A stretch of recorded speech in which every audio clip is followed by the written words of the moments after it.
Welcome to the October board meeting of the Board of Trustees of the Canadian Richland School District. This is the regular monthly board meeting. Today is October 25th, 2022. The time is 5:35 p.m. This is true Oktoberfest celebration month. It's the principals that we are honoring. How many principals do we have in the audience? Raise your hand.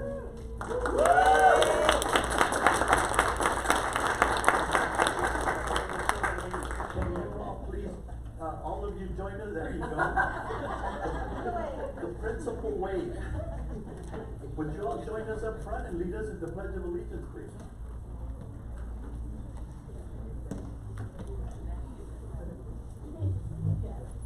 Come on, all of you, don't be shy.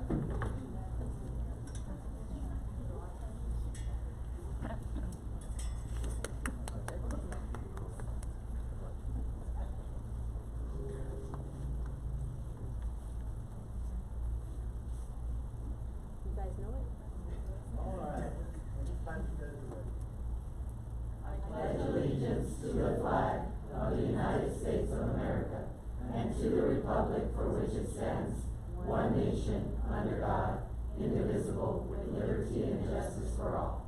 And now to the Texas flag. Honor the Texas flag. I pledge allegiance to thee, Texas, one state, under God, one indivisible. Thank you all very much. Yeah, they moved the flag on us. You're my friend.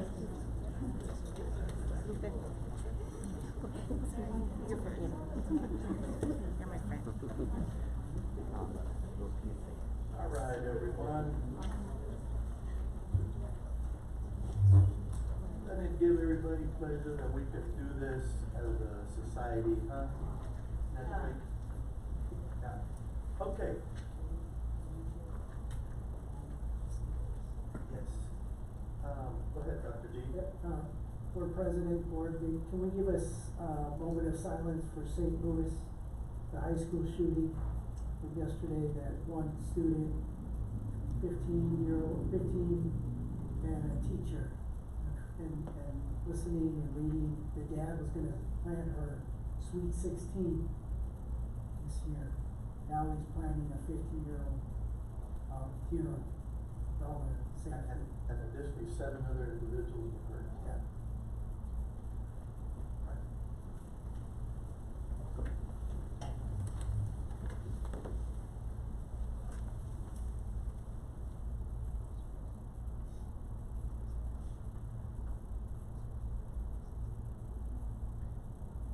Dear Lord, we thank you and praise you that we can come together as a body. And Lord, we ask for you to just put your arms around them and hold them, Lord. They need you more than they've ever needed you. Most of us will never know what it feels like to lose a child or ever want to. Lord, it's got to be part of St. Mary's. We thank you for comforting them in any way you possibly can. Lord, send your angels to our children. All of the whole town, Lord, they need you. In Jesus' name we pray. All right, everyone, seated. Thank you. All right, Jessica, roll call, please. Mr. Coronado? Here. Mr. Hernandez? Here. Ms. Mendoza? Here. Mr. Payan? Here. Mr. Rodriguez? Mr. Rodriguez is out of town. He had a funeral to attend, and he is on his way back. He will not be able to join us. He doesn't come in till later tonight. So noted. Ms. Searles? Here. And Ms. Trout? I did not receive a phone call Call or from Ms. message Trout? from Ms. Trout, no. Okay, all right, record so reflect.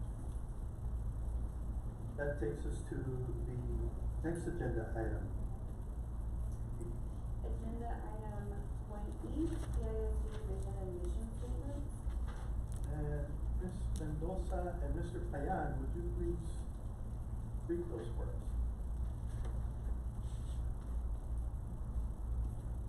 Yes, sir. The vision statement is that BOISD is the premier district. We will lead today to positively impact tomorrow. Our mission statement.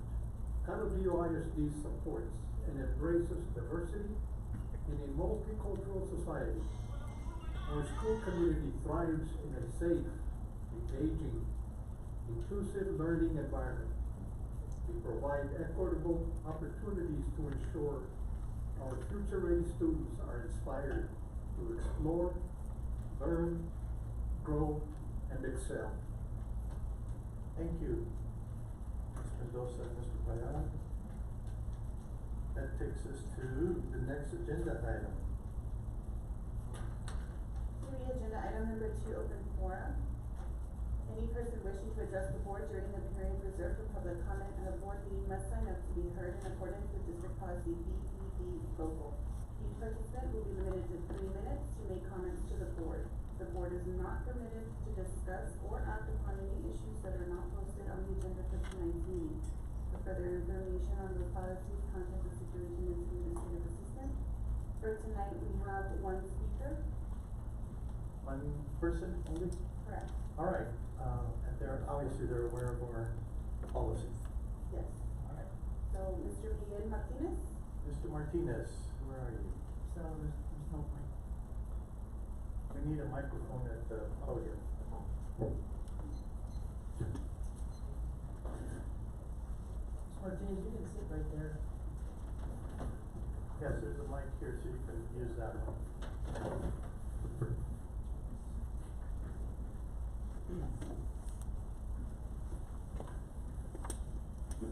Welcome.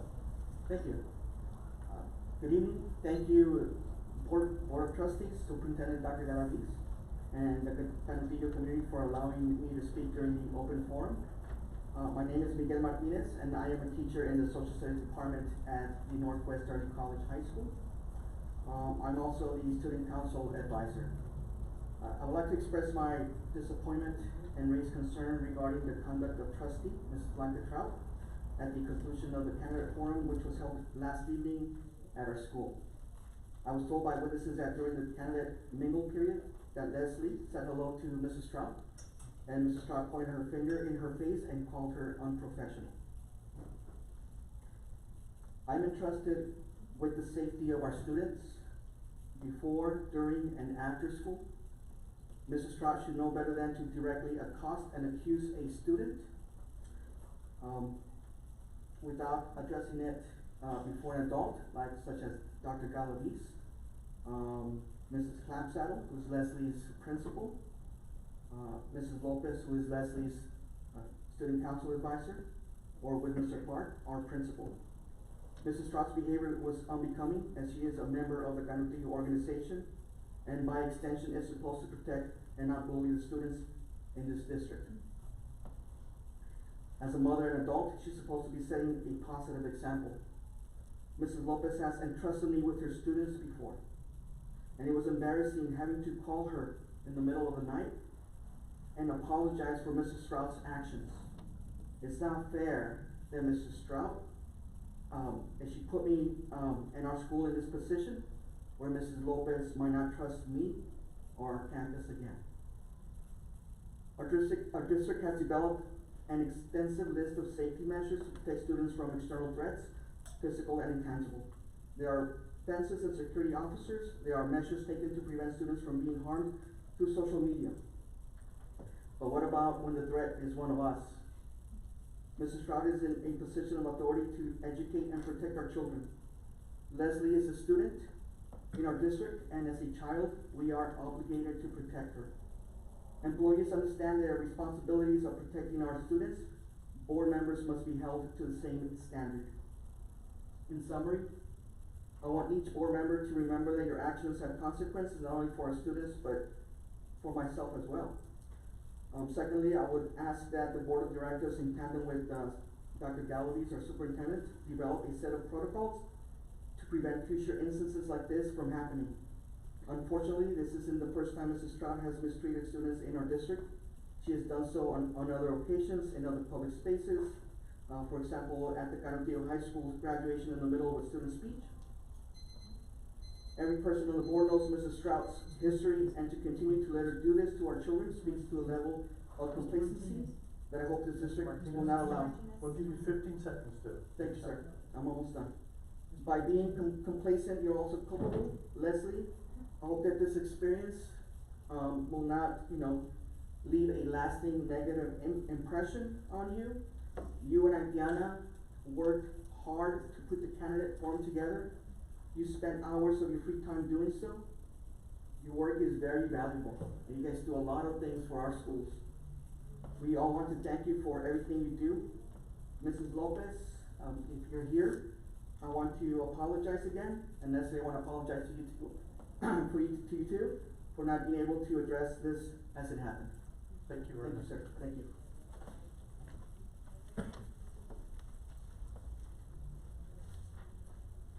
Okay, any further open forum? For open forum. That's All right, okay, that takes care of the open forum. With the board's, permission, can we do, the safety and security presentation from, Mr. McConaughey? Are you okay with that, word? Alright, okay, administration, I guess we have what we have dubbed, Mr. McConaughey, who's doing our safety audit, we've dubbed them the Mike and Mike Show. And our safety and security committee will, obviously, ones that probably will laugh at that. So we're moving into item 6B, presentation and discussion regarding safety and security program proposed under November 2022 Granadillo ISD bond proposal. Alright, and before we start with Mr. Matranga, Dr. Galavis would just like to give a little brief background of, So- each individual and his company that do the, Community, what we did, those that are here, is in July, we brought in after Uvalde, we wanted to do a security assessment of, the good, the bad, the ugly of our processes, of our buildings, of our safety, security for our kids. And we brought this guy, his beard was a lot darker then, so white, but, and this guy's known nationally, he spoke at Washington, he's a former Secret Service, he's been speaking at the state, because again, parents, as you know from parent-teacher conference, you'll forgive us if a kid comes home with a C, or, just, he didn't like the cafeteria food, even though our cafeteria food is awesome, but you won't forgive us if the kid doesn't come home. You won't forgive us if those kids back there standing with the band can't march anymore, cause they're hurt. As St. Louis, as Uvalde, so again, we have, see a couple members of our safety security committee, he spoke to us in an, executive, and telling us the hardware, the latest and greatest, as you know, safety security is on the bond. We wanna invest 11.8 million for our babies, so he's gonna tell you what 11.8 million, what it could possibly, according to the, at a higher level, we want the kids, we want parents to listen. Because again, your safety is the utmost important to us as a society and as a district. Go ahead, Mr. Mike. and just, before he starts, those of you that are on the safety and security committee, please raise your hands, we wanna thank you for being present at that, meeting. Alright, Mr. Matranga, welcome. Alright, we have some audio difficulties, hold on, let me see if we can fix our audio here.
while they're doing that, we'll do board honors.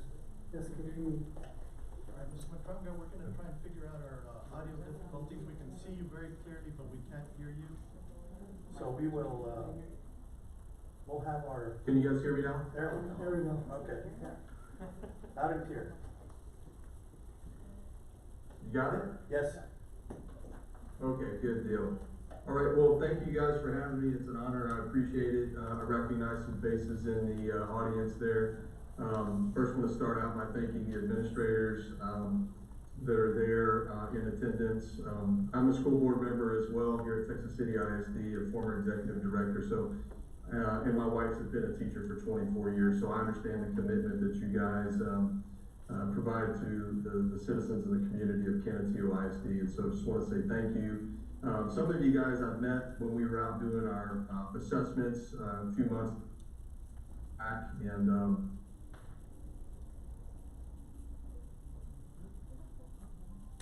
all right. We have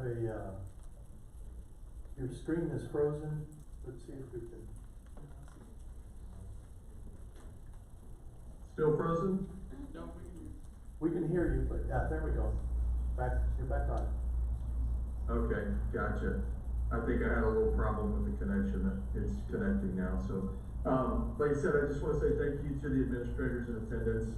Some of you I met when we were out doing our assessments a few months back, and those of you I have not met, I'm sure that we'll get to know each other well through this process. So, like Dr. G said, you know, I was brought in, our firm was brought in to conduct a security audit and then conduct a physical security assessment of all of your facilities and all your processes and procedures for the district. You know, our firm was started in 2019 by myself, and we've grown to, we have roughly 18 individuals from multiple different facets of the professional industries of, you know, education, to include some former superintendents, some administrators, some psychologists on our team that are bilingual, that are, in my opinion, the best in the industry, and then we have some law enforcement professionals that have been involved in mass shooting attacks, myself included, being involved in the Las Vegas Route 91 Harvest Festival shooting, and then the Santa Fe shooting here locally to Galveston County, where I'm at. And then we have roughly 4 current United States Secret Service agents that are still operational that are on our team. And, so at some point, you guys may meet some of these individuals in this process. And so what I'll start out by saying, let's talk about the good stuff that we have. You know, through this process of working with Canutillo ISD, I will tell you that you guys have a lot of very good things going on. There's some things that we need to correct and to adjust, but with the recommendations that we've made to the board regarding the bond initiative, I think that honestly, and I'm not saying this just because you're sitting in front of me, but I believe that with the recommendations and observations that we've seen over the last couple months, that Canutillo ISD could potentially be the best security program in the state, if not the nation, based upon these recommendations. And I know that that's a cocky statement, it's a bold statement, but it's a true statement. And what I want to start out by saying is that, you know, in the school security space, I think the problem is that we've had, we're continuing to look at school security in a reactive form. And the first time we started seeing law enforcement in schools was in the 1980s to combat the drug epidemic. Well, society has changed, so therefore our tactics, our techniques, and our procedures have to change. And what I mean by that is that we, from our experience in the field with the Secret Service of protecting the nation's leaders and global leaders, we look at security from a more proactive standpoint. And so that's what we've done for Canutillo ISD, is built an entire proactive security plan, specific and customized to your needs and to your community. Well, what does that look like? That may be some of the questions that we get. We hit it from multiple different angles. We look at technology, we look at infrastructure, we look at culture, we look at climate, and we look at mental health resources, and then we build all of this stuff into a proactive plan for you to include mass notification systems, to include social emotional learning, emotional intelligence programs, of teaching staff and students how to identify triggers within their own bodies or within their own beings of how to prevent any type of violence moving forward. So this plan that we've put together encompasses and embodies all of that. But what I'll tell you, and I hope that this resonates with you, is we just had a school shooting yesterday in St. Louis. And I will tell you that the one thing that I pulled from that data and from that shooting that I've been examining the last 24 hours is that the people made an impact. Any loss of life is too much, but I will tell you that I do believe that had the people on campus not responded the way that they did in an exigent manner, there would have been a significant increase of people that had perished in that incident yesterday. And so I want to leave you with, not leave you with this, but just kind of plant this seed, is that it starts with you. Every bit of you, all of you, administrators, custodians, board members, teachers, coaches, parents, everybody has to be involved. And the reason why I say that is, and I'm not going to get political, but I want to make a few points. We can no longer in this society wait on our governor to fix this problem, our president to fix this problem, or anyone else. We have to do this on our own. And so that's why I want to give a big thank you and recognition to your board for understanding that this problem is not going to be fixed the way that it needs to be fixed, whether it be monetarily or whether it be them taking their initiative. It's not going to be done unless they do it on their own. And so big congratulations to your board for being proactive in that manner. And so, listen, I've testified before the Senate at least 6 times regarding Santa Fe, Uvalde, and I helped write and draft Senate Bill 11, which is the current school security bill that did not prevent anything in Uvalde. And the reason why it didn't is because it was watered down by politics and politicians. So that's why I say that it starts with you. What we want to do is we want to take all of the things that we've identified through our vulnerability assessment and physical security assessment, implement those things for you from a technical standpoint and from a personnel standpoint. But what I'll tell you is that no technology in the world is going to stop someone who wants to hurt someone or someone else or a group of other people. It's going to take us with the technology, teaching you as the administrator, the teacher, the parent, the community member, the board member, how to identify these behaviors in these individuals who want to cause harm. And so that's the proactive nature in what we do as a firm that specializes in the K-12 security space. And so what does that look like? Well, I'm going to share with you, Dr. G, do you want me to share the total bond proposal and all of the recommendations?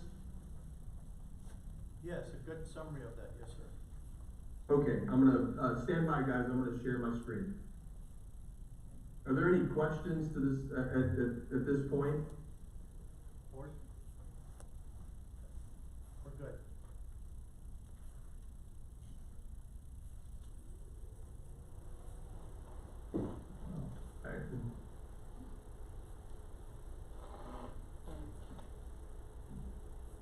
Sorry guys, it's got a refresh. All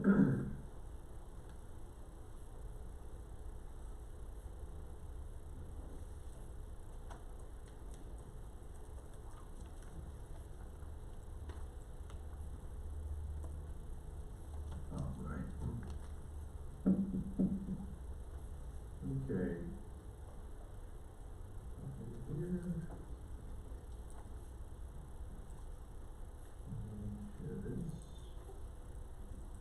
Okay, can you guys see my report? Yes, sir.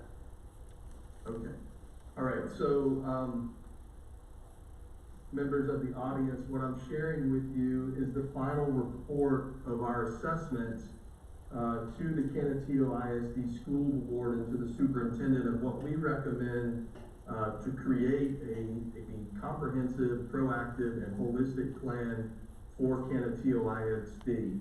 And so we started this process back in July, and we've been out to El Paso multiple times to speak with your board and your safety and security committee to present this bond initiative, which is in your bond that you will be voting on November the 8th.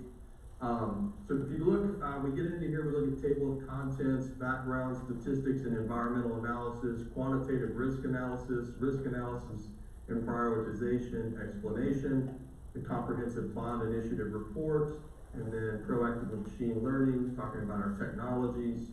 And then we look into even getting down into the molecular level of personnel and how that should be structured. I will tell you that since we have generated this report and provided our findings to the board, your board has been very proactive and they have already started making some significant changes. One of the things that we talked about doing was your personnel, your law enforcement security personnel. One of the things that we recognized right away was that Canutillo ISD was a school district without any leadership from a law enforcement perspective, and so we recommended that they. You know, we're in open session, Oh, okay, I'm sorry. so this is just let you know. Okay. Well, I mean, it's public knowledge that you guys have promoted a leader, right? Yes, sir. Okay, so they did take our advice and promoted, the chief. And then we identified a couple other areas where we felt that you guys were deficient, and they've made those changes as well by adding a second dispatcher, to help alleviate some of the workload and to better communicate. Because what we know in these instances is that communication is key, just like what we saw yesterday in St. Louis. The individual was seen by an individual inside the school. They noticed the behavior was irregular and unusual. They communicated that, and then they were able to get resources there within an exigent amount of time. And so we talk about the 4 Ps not the Secret Service, I apologize, within N6 Global. That's the people, the plan, the product, and then the process. And so when we get into that, this is something that you guys can look at as far as our bond proposal initiative. We start talking about statistics and environmental analysis. We start looking at your demographics specific to your campuses and in your community, and we provide this data into this system, and then it gives us an AVRS rating, which is a risk rating. And so we answer these questions based upon the data that's specific to Canutillo ISD. As you can see, there's a series of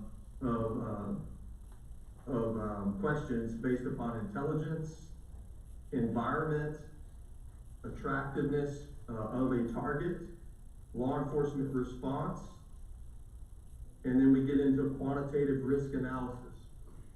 And so based upon those responses and what you currently have, the system takes into consideration multiple different factors from the FBI, the Secret Service, the CIA, from FEMA, and all of the recommendations from all of these agencies throughout the nation. And then it builds this quantitative risk analysis.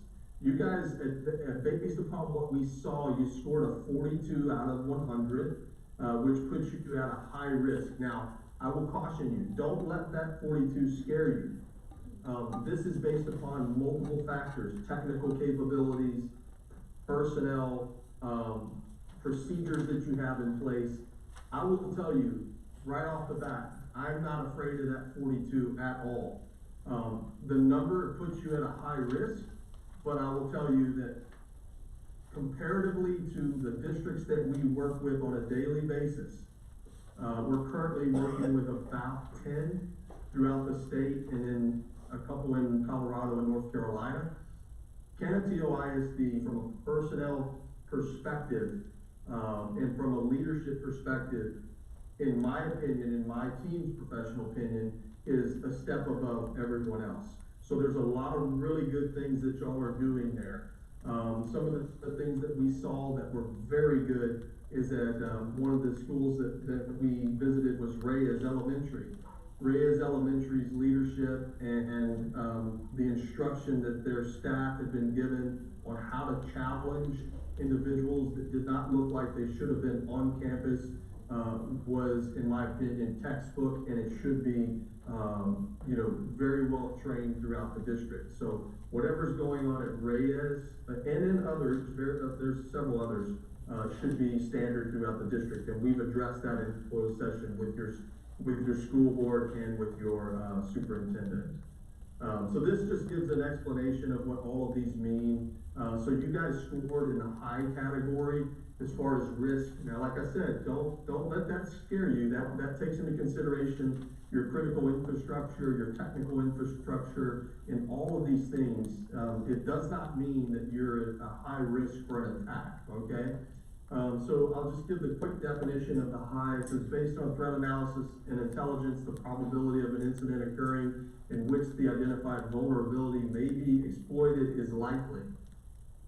Similar incidents have occurred in the recent past in the region at similar facility types or at a facility with a comparable vulnerability. If an incident were to take place, it might result in significant cost and or damage in addition to the possibility of severe injuries or loss of life, long-term operational interruption with long-term significant reputational damage.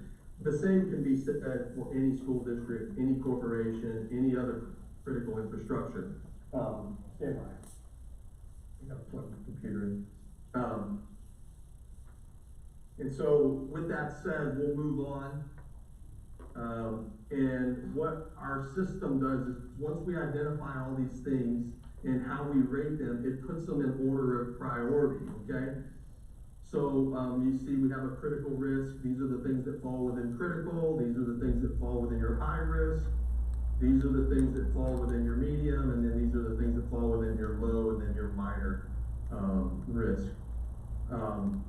So what we saw was like some of your technical capabilities with your cameras are not necessarily the best. And so whether they be operational or whether they be a camera system with an advanced analytics where we can set certain parameters in that camera system where administrators or law enforcement that are conducting investigations, it's the products that we're recommending will advance and expedite that process. Whereas if you wanted to search for an individual on campus that was wearing a gray shirt and let's say black pants, you can set the parameters, and then what used to take law enforcement and school administrators possibly hours now takes literally seconds.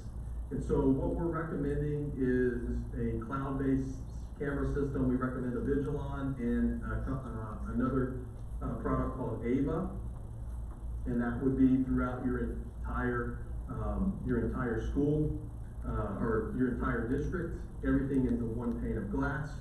Standardization of access control. In our district, we were one of the first districts in the nation to do access control on every classroom door. And so I get a lot of questions of, hey, why would we do that? Well, it's 2022. The days of hard keys are going away. If you saw in Uvalde, and I even cite it here in this narrative, that the delay to breach that classroom door was the lack of being able to find keys. So what we do is what we recommend is we put access control on those classroom doors so that anyone with an access control card can access that door for multiple reasons. One, for expedited response. Two, to allow our teachers and our students to seek refuge in the event of a crisis in any of those classrooms rather than just saying, hey, you have to go to your classroom. Well, you might not be able to go there because there may be a danger area in that area. So we want to expand upon those opportunities for our staff and our students to seek refuge by giving them more opportunities to go into any of those rooms. And so by doing that, it also tells us who's gone when and where, and possibly, the motive for the reasons why they've gone in those areas, right? So access controls, big, standardization or installation of physical security barriers. We identified in some of your campuses, you needed to have some physical security barriers like bollards, or even a heavy planter or a large stone or rock that would prevent a vehicle from breaching, an entry or crashing into a facility, which we've seen as a technique used by, attackers in the past. Knox box installations.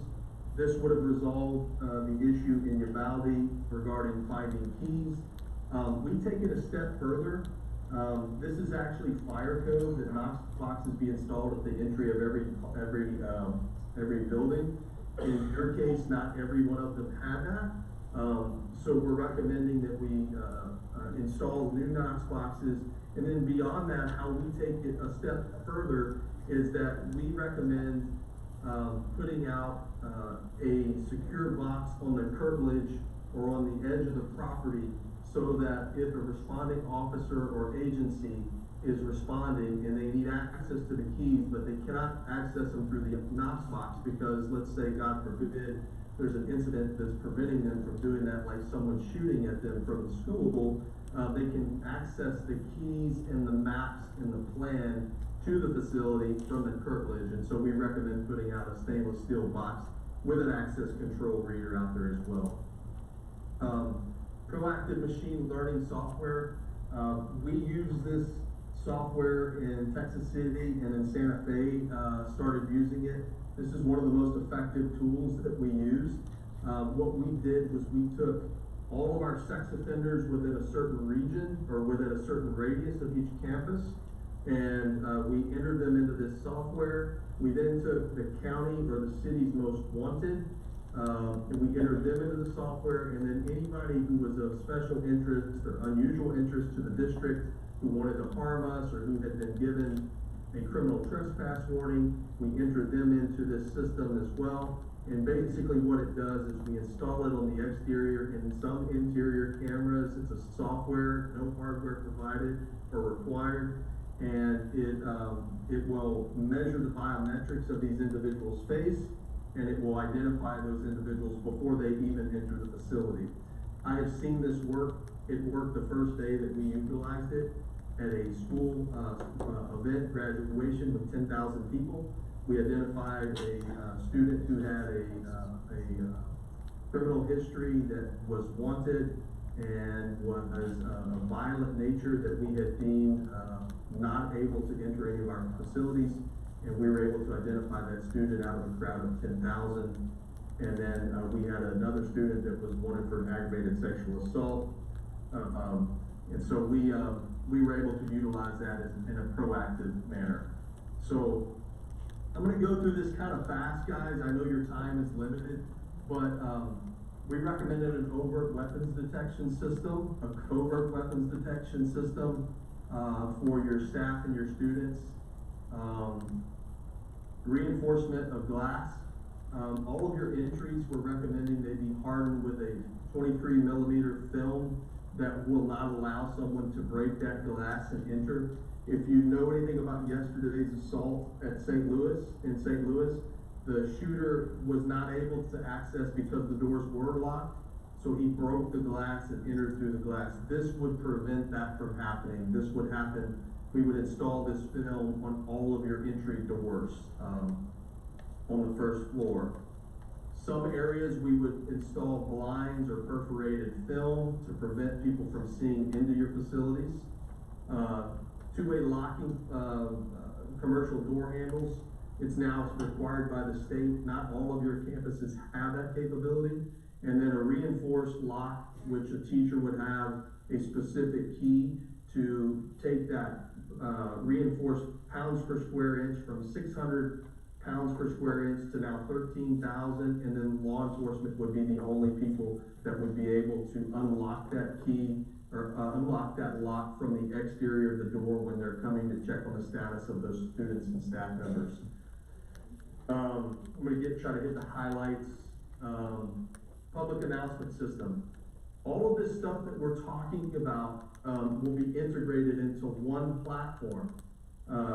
So that we will essentially have created a digital security ecosystem for you. So when a staff member sends out a message that there's a lockdown or a lockout or a shelter in place, hold or evacuate, you'll receive your messages on a text message, on an email, on your desktop, through your public announcement systems, and then also on any digital signage, as well as it will notify parents, right?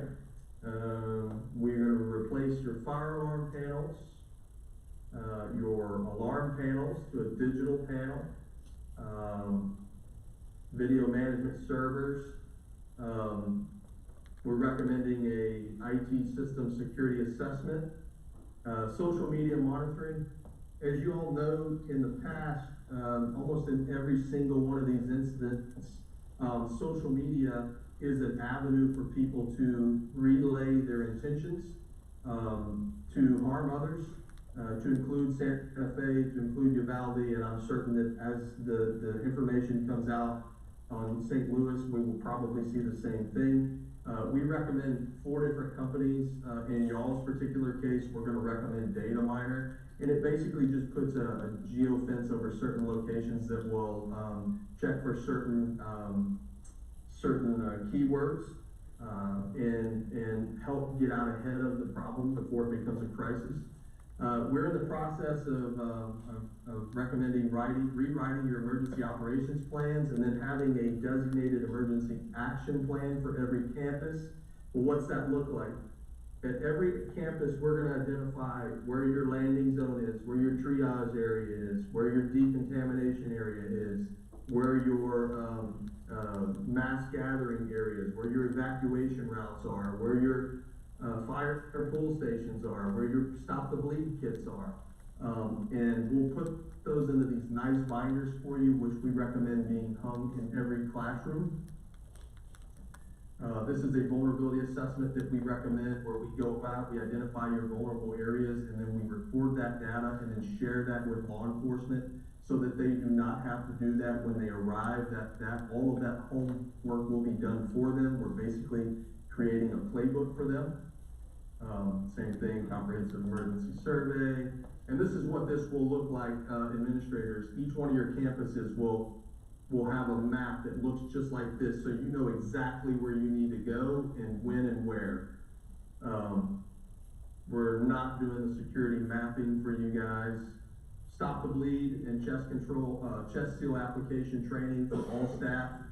Listen, this is what I talk about. We talk about people. You have to be prepared, every single one of you. Let me ask a question, and this is not a trick question. Who is your first responder? When you talk about first responders, who do we think of, right? Anybody want to answer? Law enforcement, okay? But the true first responder is you. From the time of an incident to the time that law enforcement arrives, you have this window of opportunity to possibly save your life or someone else's, which is why we have to empower the people that are on your campus. It may be the teacher next to you, in the classroom next to you, or across the hall from you, that saved your life, or you may save his or her life or a child's life. Law enforcement is a secondary response to an incident. That's just the cold hard truth. So we have to prepare for that. Not only will we prepare you to do this in school, but you can take this training out with your family when you're on vacation, and you can help others, right? So we want to get everyone trained to the same standard. Threat assessment training is now required by the state. We work with the National Threat Assessment Center of the Secret Service, who wrote this. One of the gentlemen that's on my team actually wrote this, this enhanced school safety using a threat assessment model. He wrote that and authored that. So we're going to recommend that training for everyone. Social emotional learning, bilingual curriculum from Dr. Adam Sines. We believe that everyone having a better idea of their own triggers or the triggers of their friends and family, and understanding how that looks and what that, how that operates, and having those resources is key. You can have all the technology in the world, but if you don't understand human behavior, it's not going to help you. We're gonna pass up quick alerts. FirstNet, this is your emergency communications. We're almost done, guys. FirstNet emergency communications, this is gonna put you guys on your own network, so parents and community members and even administration. In the event of a crisis, what happens is kids get on their phone, parents get on their phone, and then it floods the system. This will put you on your own network so that you will be able to communicate during the middle of a crisis. That's been a chronic problem throughout the United States that we've seen. Visitor management upgrade, you already have Raptor. We would recommend upgrading Raptor to a couple other different functions. And Crisis Go is our other recommendation for your mass notification system. Your perimeter fencing looks pretty good. There's a couple areas we identified that maybe you just need to add that. And then block out easy window coverings. We recommend these for all of your classrooms. One of the things that law enforcement talks about is needing to be able to see inside that classroom. Well, I have a different philosophy. I want the teachers and I want the students to feel comfortable knowing that they're not seen. To me, the peace of mind of the staff and the students is more important than an officer being able to see. Because at the end of the day, if there's an incident inside that room, they're going to have to breach that room regardless if there's something on that window. So we recommend covering those so that staff and students have peace of mind. We're not going to get into the recommendations of the police force. And then what we recommend is that you develop a safety and security department that oversees these technologies, these policies, these procedures, all of your state required training, and all of your state required inspections. So I believe that the superintendent and the board are in the process of trying to create that, and we've given us an explanation of how to do that here. So that's it. You know, I know that I flew through that really quick, guys, and so I just want to open it up for any questions. But this is the bond initiative that we presented for you guys, and I would be happy to answer any questions that you guys have to this point. I know that was fast, so I do apologize for the you know how fast it was. All right, thank you, Mike, we appreciate that presentation. Board, any questions from the board? Yeah. Ms. Searles. So, Mike, I'd like to know, you've got us in a high category, and I read the first sentence in the high category, which indicated similar incidents in the past have happened for us to be. What incidents? I've lived here all my life. I don't know anything that's, you know, better portion of my adult life. I don't know how you put us in that. So what I'll say is, like I said, that I don't want you to get wrapped up with the number. It's The not the number is number, based it's upon what the multiple number different defines. factors. I'm sorry? It's not the number as much as the definition of the number and what that defines. I don't see that being us. Yeah, so, can y'all see me or? Yes, yes, or we is it can. just- Yeah. Okay, stand by.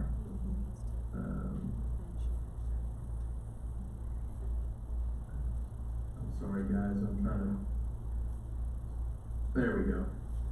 Okay, so, you're concerned with the definition of the number. What I will tell you is this, don't worry about the number, the definition is key and you are correct. What I will tell you is based upon our observations, your personnel is doing a fantastic job. The systems that you have in place, whether it be procedures or whether it be technology or even resources for mental health and behavioral analysis are not sufficient. And what I will tell you is that if Canatio and listen, I don't want anybody to think that y'all are out on an island by yourself. You're the only you're one of the smart ones who've taken the initiative to do this. I'm willing to say that in 9 times out of 10, if y'all had a significant incident like Santa Fe or St. Louis yesterday, you will not be prepared. You're not prepared, and you will have chaos. There will not be any order, and you will have more issues to deal with than what you need to, right? So we talk about prevention and planning. Planning is what's going to prevent something from happening. And what I'll tell you is that not just y'all, but the majority of the state of Texas, the majority of the nation is not prepared in an adequate manner. And so when we talk about the definition of that high category, yes, I will say that you are in a high category. If you had an incident today, you would not be prepared, and the systems that you have are not sufficient.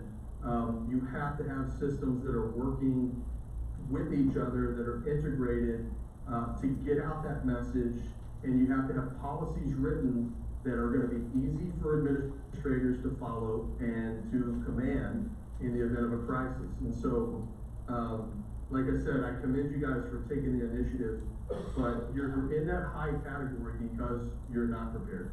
Okay, that's just that. I have another question for you.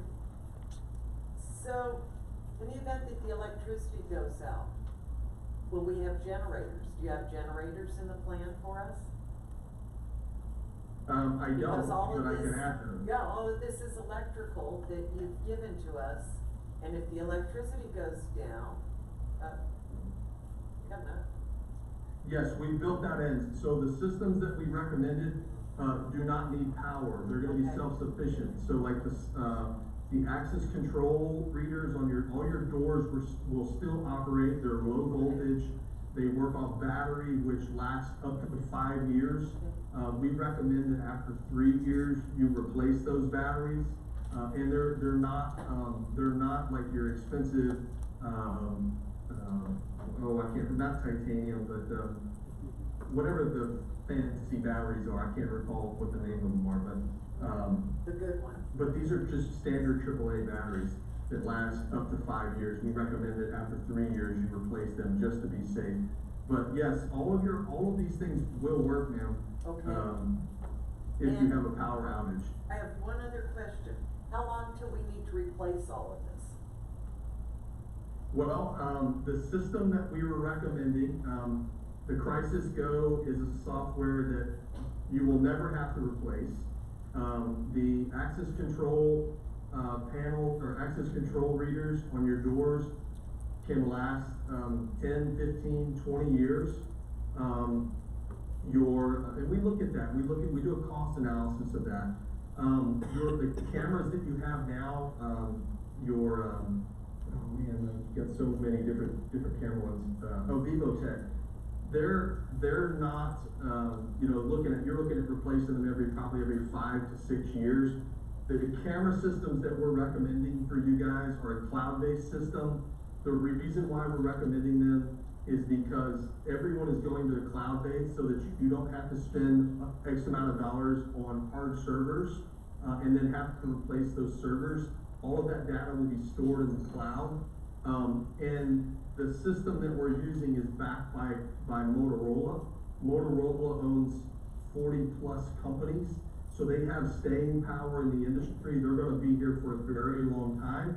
And then what's different about these camera systems compared to like an Axis Communications or even an Avigilon, which we highly recommend, is that these are one of the first in their class that have a 10-year warranty on them, replacement warranty. So if you have a camera that breaks, you send it back, it's free of charge, they replace it, no questions asked. Now, if it's due to, someone physically damaging it, obviously that's not gonna fall within warranty, but if it's an error or a default, or if it just breaks, it's 10 years factory manufactured warranty.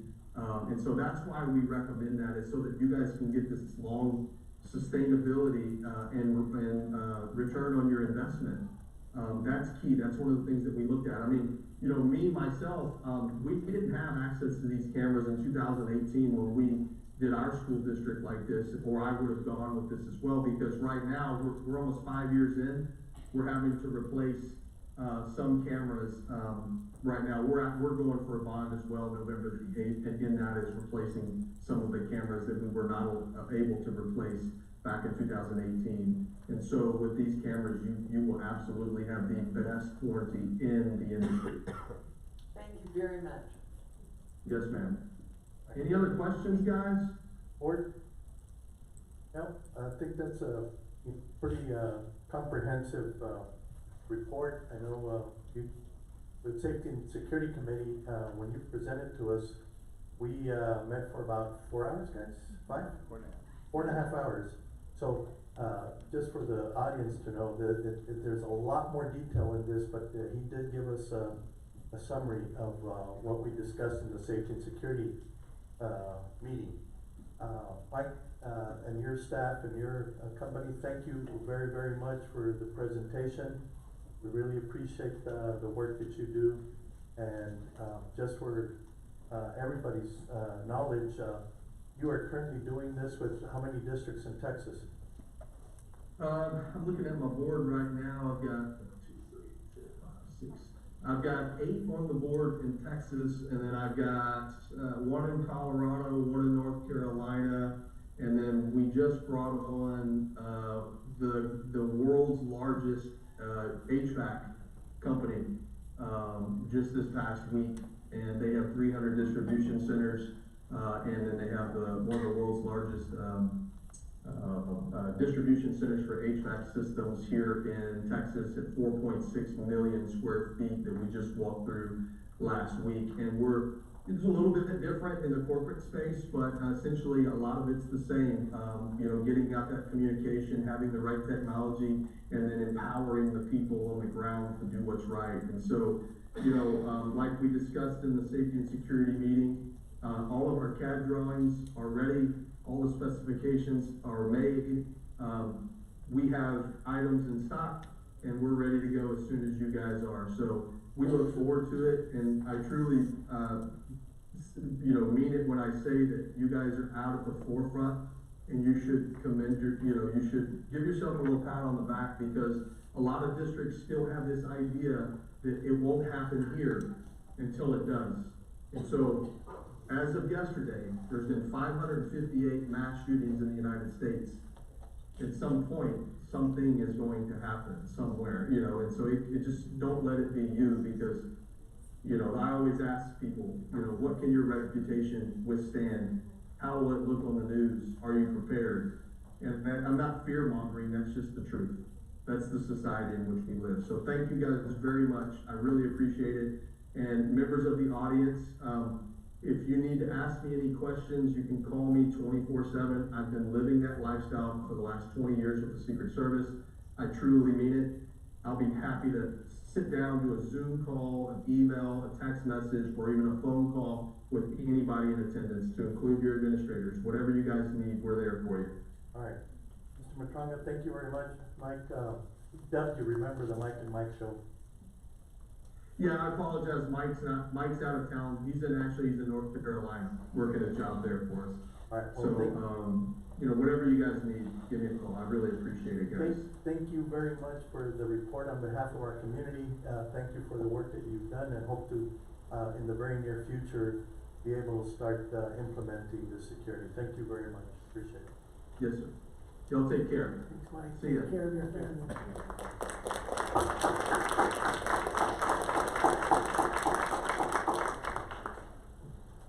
All right, let's, go back now to board honors, Jessica. I have 3 board honors, Mr. Rivas.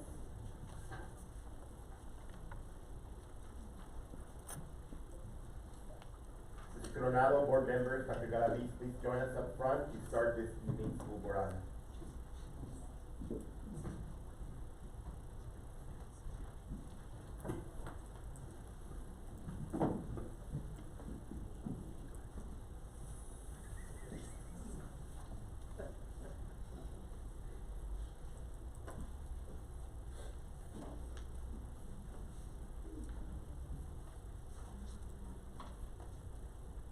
Good evening, it is my pleasure to be here today to celebrate the accomplishment of the students and staff of the Canutillo Independent School District, the best small district in Texas and El Paso's AAA rated school district. It is a great time to be a member of the Canutillo family, and tonight's recognition showcases the spirit of our district and our continued efforts to give the children of Canutillo a world-class education. We start our program tonight with a timely recognition for a group of talented student musicians who are making history in Canutillo. The Canutillo High School Eagle Pride Marching Band has had a banner marching season in 2022, despite the challenges of being in the middle of the year. Dr. Ramos and his musicians helped us kick off the school year early in August by appearing on television and showcasing their prowess. Since then, they have amassed a long list of firsts for this school year. For the first time ever, the CHS Marching Band competed in the prestigious Bands of America tournament, one of the most competitive forums for bands in the country. The band followed up by earning straight Division I ratings at the regional UIL Marching Band competition, which qualified them for area. Not happy with that success, the band went on to win the Grand Champions Award, as well as prizes for percussion and general effect caption at the Socorro ISD March competition. At the very top area UIL competition, the marching band went against bands from throughout West Texas and missed qualifying for state by 1 spot. What a wonderful year. Please help us congratulate the Canutillo High School Eagle Pride Marching Band.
I want to thank obviously the school board, our principal, for all their support.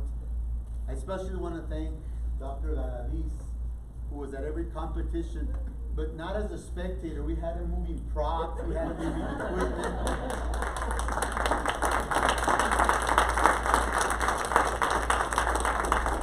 And in one of the competitions, we had 3 kids that got really dehydrated, and he was there playing nurse with them. So, Dr. Galaviz, thank you very much.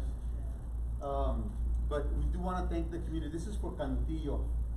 I've been a member of the Eagle Pride Band since 1975. My oldest sister was drum major, I was drum major, my youngest sister was drum major. So this band and this community means a lot to me.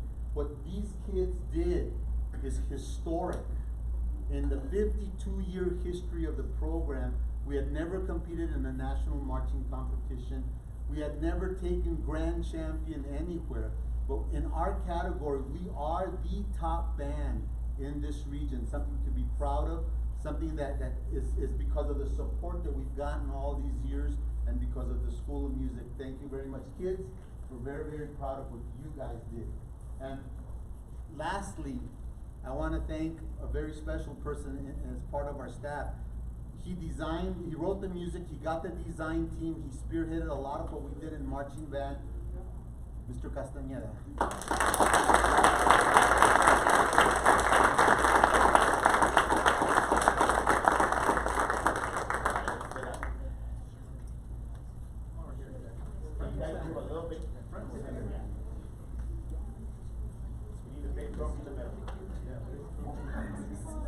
This is awesome. Right in the middle. Just clap.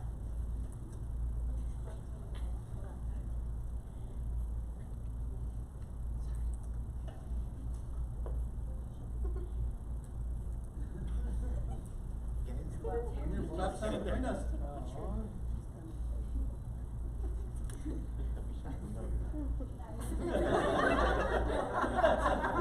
Not even close. Dr. Ramos, I know we cross in there. There you go. Ready? 1, 2, 3.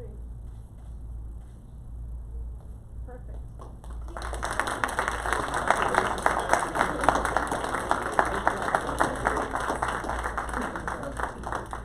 Congratulations, Dr. Ramos and band members. We can't wait to see and hear what the band brings next month. Thank you. We couldn't let the month end without recognizing the amazing leaders celebrated during this month.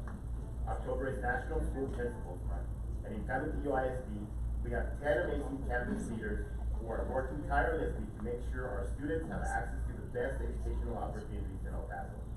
We are truly blessed to count on the talents of such amazing educators who have made quality instruction a priority.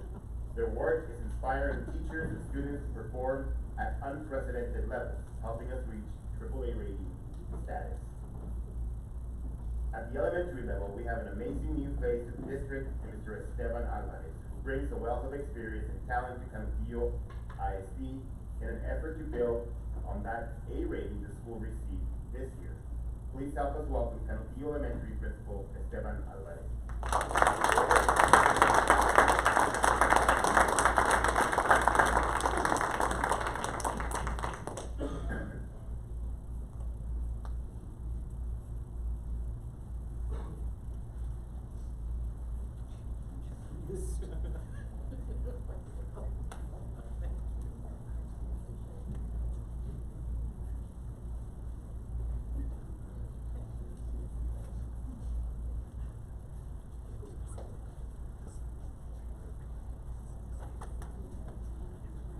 The children of Westway are lucky to count on the experience of a longtime CISD educator as their new principal.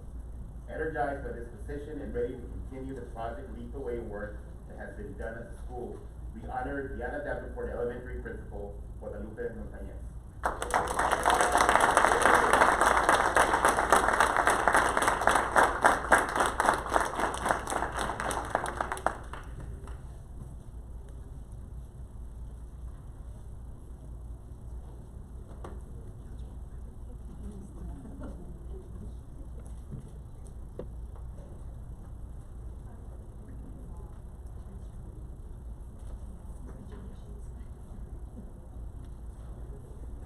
Bill Children's Elementary is always having a party. At least that's the philosophy of its principal, who makes every day a celebration of PCE. No wonder the school is boasting an A rating from the Texas Education Agency.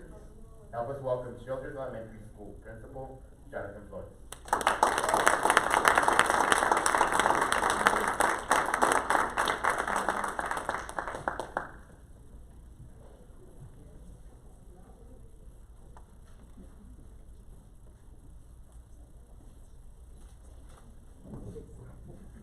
Jose Damian Elementary has a legacy of excellence that can't be denied, and the school principal is ready to take on the challenge of building on the school's success. This year, she led the effort to celebrate the school's 30th anniversary and wants to make sure the next 30 are even better. Help us welcome Damian Elementary Principal, Dr. Annalisa.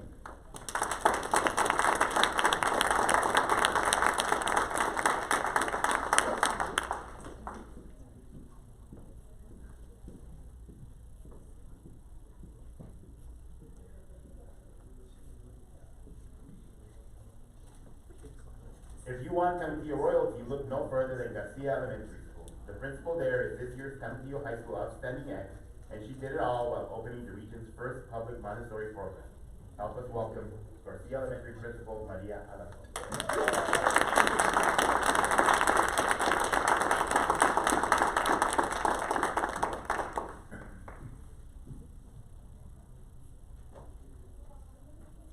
She's also the mother of a Marine. Yes.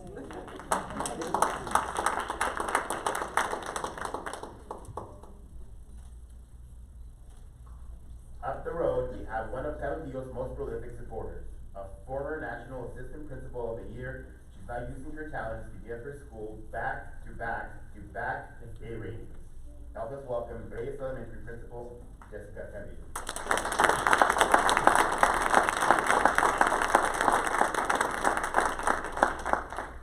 Who will be defending her dissertation November 1.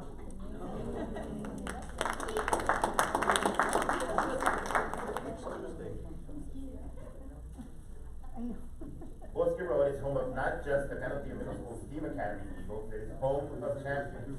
The CMS Eagles have no greater cheerleader than its principal, a man who has spent his career improving the lives of children in Canutillo. Please help welcome Canutillo Middle School Principal, Christopher Judge.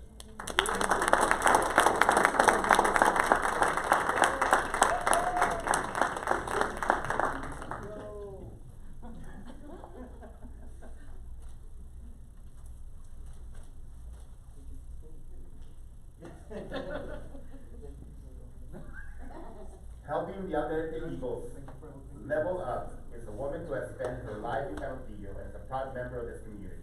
In fact, she's not only a Canutillo educator and graduate, she's a Canutillo parent. Please help us welcome Alderete Middle School Principal, Nidia Ali.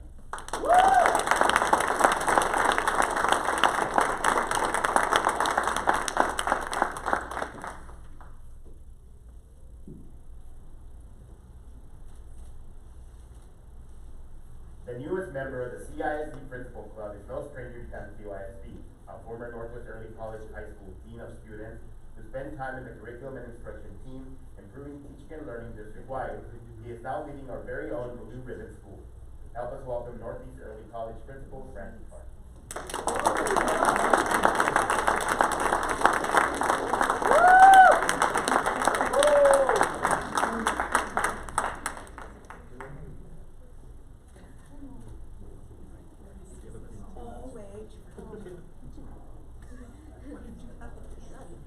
Our flagship school is in the capable hands of our veteran principal. For 8 years, she has led Canutillo High School to academic, athletic, and extracurricular success. Please welcome Canutillo High School Principal, Teresa Clapsack.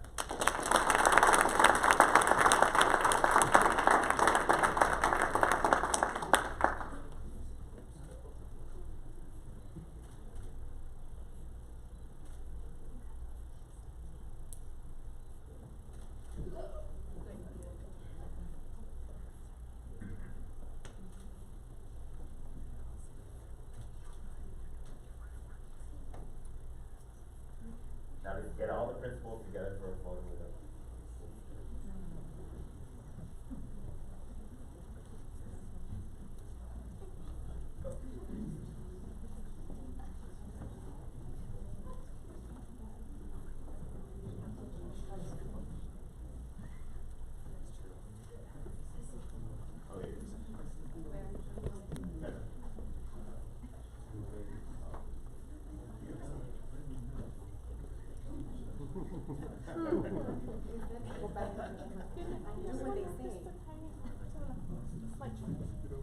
Just so you're here in the center of the aisle, please. There. No?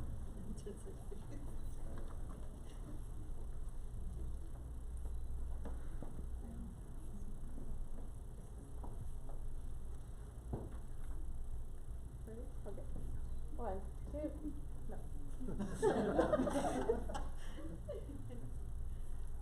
Okay, 1, 2, 3. Beautiful. Yes.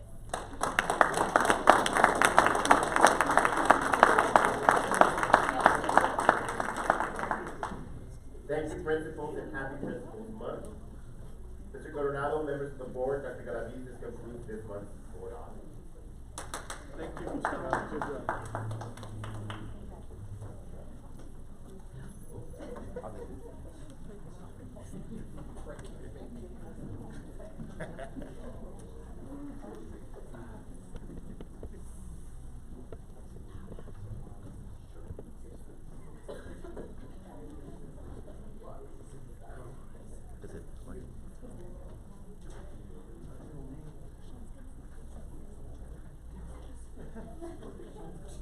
All right, what a great team of principals we have, huh? Anybody, comments from the board? Yeah? That's, I guess, I know we're not supposed to promote the bond or anything like that, but that, if this doesn't, merit the community, and I hope we put it out there about the band. We need a building for the band so that they can have their own dedicated facility to practice and perform. We owe it to them. Thank you. All right, thank you, Mr. Payan. All right, anybody else? I just wanna say something about, you know, our team of principals and all our, you know, our teachers and the principals are the two frontline, individuals that, have the most to do with the success of our students. And, post-pandemic, they are the ones who are dealing with a lot of the issues that our students really are facing. And they came back, by God, with a lot of, you know, apart from the academic, gap that they're facing because of the, reduced instruction and in-person learning, you know, a lot of them came back with a lot of, social emotional issues, and even some horrible things that happened to them, you know, at home. So we appreciate, you know, our teachers and our principals that are, you know, our frontline that have to deal with this, and they're doing a great job at it, about doing that. And so, thank you. And Dolo, you know, even though, didn't honor you, how many ex-principals do we have here still on staff? Raise your hand. Thank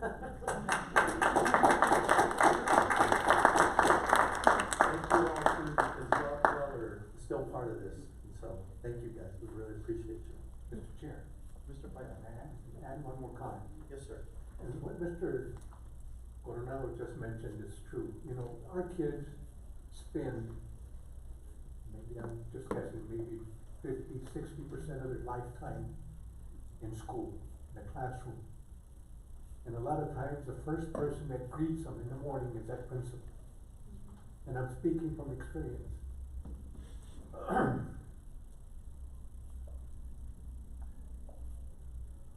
My granddaughter, the little one, had such a hard time getting to school.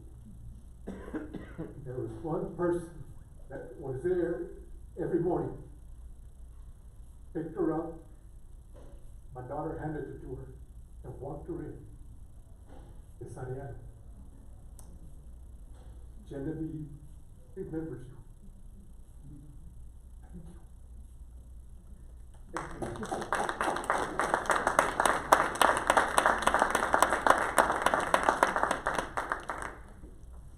Thank you, Mr. Payan. All right, made me choke up. Okay, that takes us, to the next agenda item. Board, Jessica? Item 4, public hearing. Public hearing will be held regarding the San Diego ISD's financial integrity rating system of Texas first. The public is invited to attend and provide public comment. Board? Welcome. Good evening, Board President Coronado, board members, Dr. Galaviz. I bring before you, our, annual financial integrity rating system of Texas, our rating for the school year of fiscal year 21, which is our 22 rating. The goal of the first, which is, an acronym for the financial integrity system rating, is, to basically quantify the district's financial resources and how we manage them.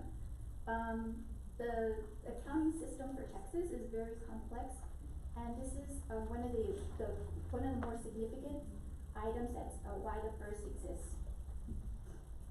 It was developed by the 76 Texas legislation in 1999. And the rating that's issued for fiscal year 22 is based on information for fiscal year 21. This is based on a collaboration of the entire district. It comes from information that is gathered from teachers, and is collaborated by everybody here in the district through PEAMS data. It's based on financial information as well as staff and student information. So under the statute, the adopted rules will take into consideration a district school's first rating when determining accreditation status. And just to give you a little bit of insight, for the most part, the first is based on 20 indicators. They do occasionally change these indicators, and there are 5 new indicators that were introduced into this first rating.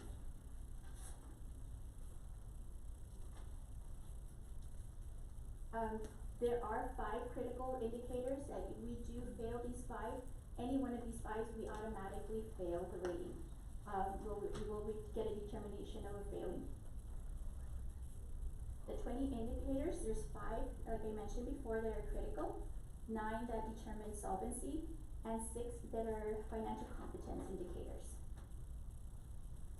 We do receive a letter grade based on A, B, C, or F, with A being the superior achievement. There are, I'm not going to go through the 20 indicators, but I will point out that we did receive full points on all the indicators, with the exception of 1, and that's indicator number 8. And I'll just go over that one just a little bit. This indicator will determine our solvency, and when the question asked on this indicator is, was the measure of current assets to current liabilities ratio for the school district sufficient to cover short-term debt? So for this indicator, to get the full points, we should have gotten, that would be a 3%, and we got 8 points. The reason for the 8 points was because our cash was lower than the year before. We had the money from the maintenance tax notes, which hadn't been spent yet, and also our debt payment increased by $3.2 million. So that increased our current liabilities, and that caused this indicator to be a little bit lower than the prior year. We did, like I mentioned before, we did receive all full points. And if we go towards the end,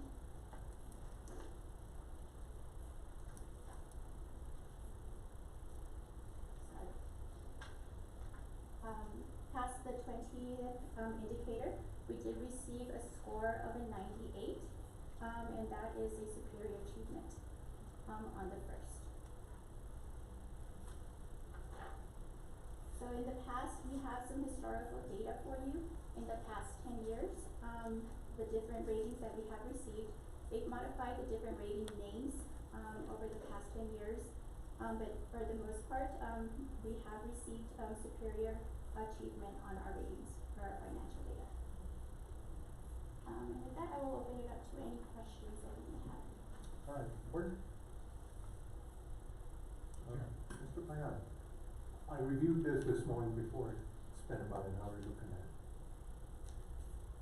And I commend you for the work that you and your staff do. I want to thank you from the bottom of my heart. You've made a point about everything that we've been talking about. And I, again, at the risk of putting myself out there, all this misinformation going on about mistrust, we don't trust you, we don't know what the money goes, the administration, this and that. The public needs to see this. Thank you very much. Thank you, Mr. President. All right, anybody else? Congratulations and way to go. Yeah, let me tell you that we got 2 points less than 100 because of item number 8, which was the current liabilities. And that was because we as a school district decided that we wanted to make sure we spent money for our kids on the laptops and connectivity ahead of everybody else in the state. And we're still, you know, paying for that, but you know what? I'll be dinged for that anytime, because we put our students first. And you know what? And our students and our staff and our teachers proved us right, because we outperformed the region and the rest of the state. So, and congratulations to you guys for managing our funds. This is actually, you know, it's a small clap, but you deserve a big clap.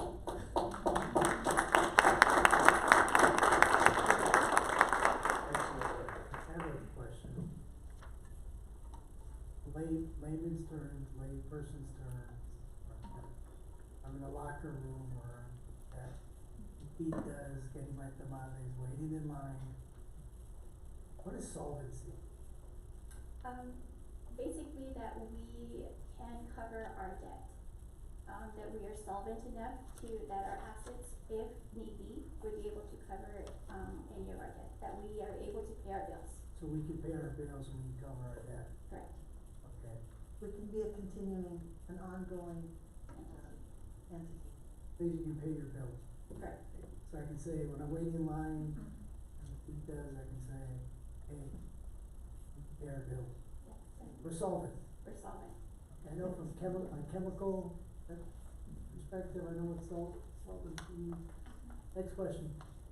Hypothetically, not promoting anything, but Proposition B of the maintenance tax. If the bond passes, or if not, what would that do to that criteria? Well, we will use cash, of course, to make a cash payment for these bonds out of this particular ratio, because it takes our general fund information. So that will be cash, that will be reduced every year. But he means if it gets refinanced over to the INS. If Proposition B passes, then, the money, the cash will be coming out of the INS rather than the M&O. Right now, we're getting, I guess, we're residents of Dean, because it's coming out of the M&O. Yes. So if the bond does pass, then Proposition B, which are the laptops, the computers, the connectivity, we will not get dinged because it'll be coming out of INS. That's correct. It will become long-term debt.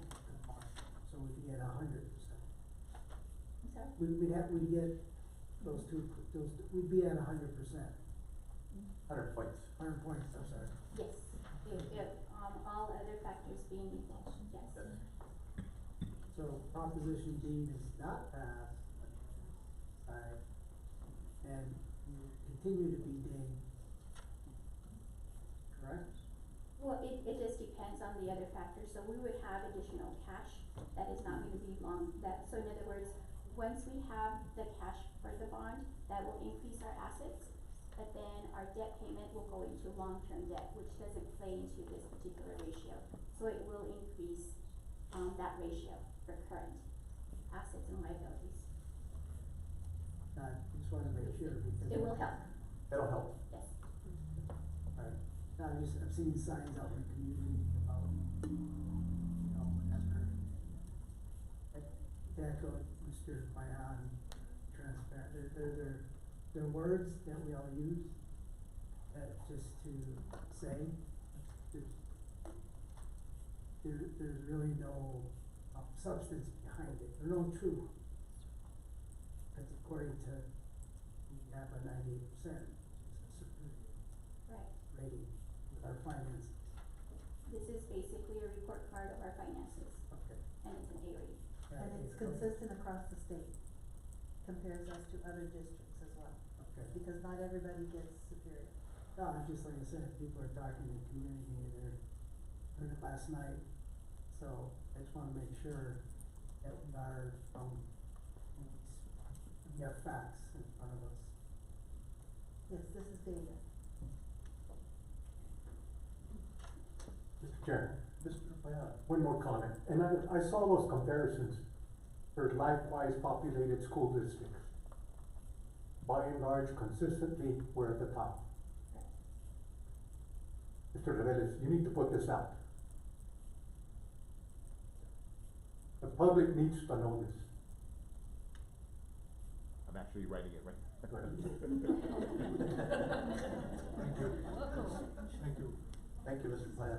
You know, one of the other things that we're talking about, the short term, the debt that you're talking about on this item, is if that, proposition passes B, that will free up approximately $2 million? $1.2 million that can go to other, needs, for our maintenance and operations, like employees and security. So, anyways, just a point for that. Thank you very much, board. Any further comments? So this is a, public hearing. We invite at this time, the public to make any comments regarding this presentation. Anybody from the public? I see somebody coming up. Ms. Maldonado.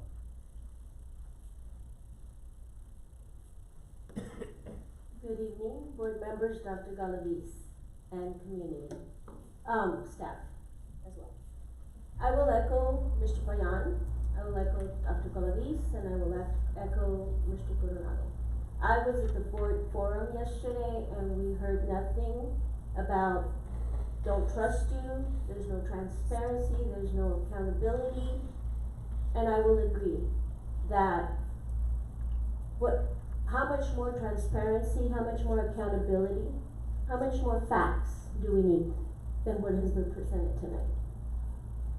And the reason that these people are talking, and I let them know yesterday, they don't know the facts. Do you see them here? Do you see them here? I said, go to the board meeting, get to the root, get the facts, not what is being spread, rumors. And I agree with you. The signs that are out in the community, vote no, vote no. Vengeance, retaliation, that is not a reason to run for a public office, and that is not a reason to punish our students. We need to look at the future for these kids. We love them so much, but we don't want to put the money where our mouth is. We love them to death, but we don't feel they need better facilities. Wake up, people. Watch what you say. Actions speak louder than words. I commend Ms. Pooley, Carcy and all her staff for doing a fantastic job of finance, keeping us intact, okay? And like I said, as a community member, it infuriates me to hear the rumors. And again, every single person that I invited yesterday is not here. You all know me. I speak facts, not rumors, not hearsay. And I'm blunt. I will bring it up to your attention when I feel that you're not doing justice to our students. Thank you. Thank you, Ms. Maldonado. All right, anybody else? All right, if you want to speak, please come up to the podium.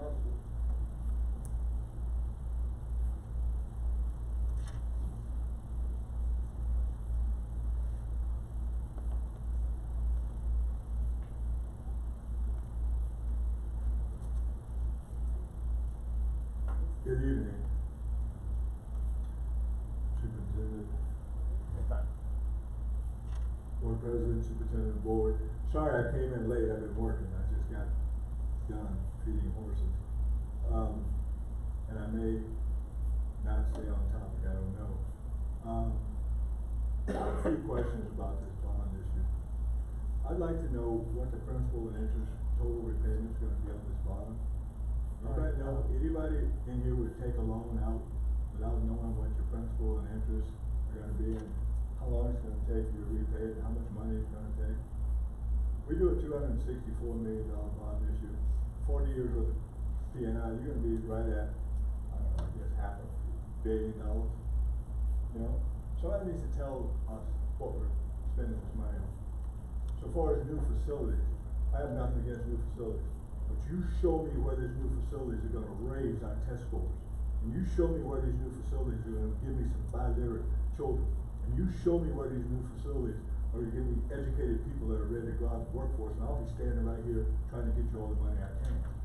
But throwing money at the problem is not gonna fix the problem. That's just my opinion. I want the children of Canes here to have the best. But this board and the school district put a slide up the other night that said that they had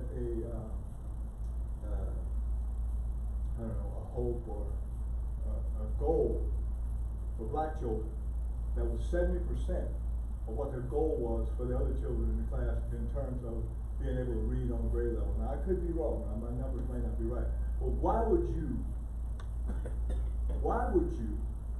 expect less from me because I'm black than you would from somebody else? That is the soft bigotry of low expectation, and we need to fix that in the school district. I saw it right up there. You want them reading on grade level, and you expect 70% of black kids to be able to do that. I want you to expect 100% of all the children to be able to do it. And when we change our thought process, and when we look at, let's fix all our kids, a lot of the strife and things that are going on in the community will go away. Like I said, I love these kids and I want them to do well. My children graduated from here, and they're out in the world and they're doing well. But the quality of education is not affected by the physical plant as much as it is affected by the quality of the teachers. If you want to spend $260 million on something, spend it on better teachers. Teach them under a shade tree. Just give them better teachers. Teach them reading, writing, and arithmetic. Get rid of DEI, CRT, effective diversity, equity, and inclusion. We don't need that stuff. We need our children to learn reading, writing, arithmetic, technology, trades that they can make a living with. Critical race theory teaches children to hate each other based on the color of their skin. Why are we doing that? That makes no sense. I was born in 1954, I grew up in the South, and in segregation, I went to segregated schools. We cannot segregate our children and teach them to hate each other. It will not work. We fought too many battles, we walked too many miles to go backwards. All of our children, no matter their race, creed, or color, should be treated equally, and we should expect the best from all of them, not less from one group than the other. So, that's all I have to say, and on this bond issue, I am not really for it, and I'm not for it because I don't know enough about what it's gonna cost long term. I wouldn't take a mortgage on my house if I didn't know what my total payment was gonna be, my principal and interest over a 30-year fix, or, you know, and because of the inflation that we have now and interest rates going up, God knows what this bond issue is gonna cost by the time we sell the bonds. So, I just want some answers to those subjects. What is it going to cost over 40 years to pay for these schools? I mean, you look at 6,200 kids, roughly, $264 million, that's $40,580 a kid. That's a lot of money to spend on physical plants. And that's not, as far as I know, it may be, including our new administration building we need. I don't know if that includes that or not. But $264 million added to the $81 million we already owe. We're looking at my math's not real good, but $345 million that this school district is gonna have to pay off over the next 40 years. That's a lot of money. Children that are 6 months old today will be 42-year-old grandmothers by the time we pay for this. And that's not including all the stuff we have to add in over the next 40 years to continue to upgrade. You gotta look long term, I agree with that. But we also have to have some fiscal responsibility. Thank you all for your time and attention. Thank you, Mr. Jordan. All right, anybody else? Yes, I would. All right. Thank you so much.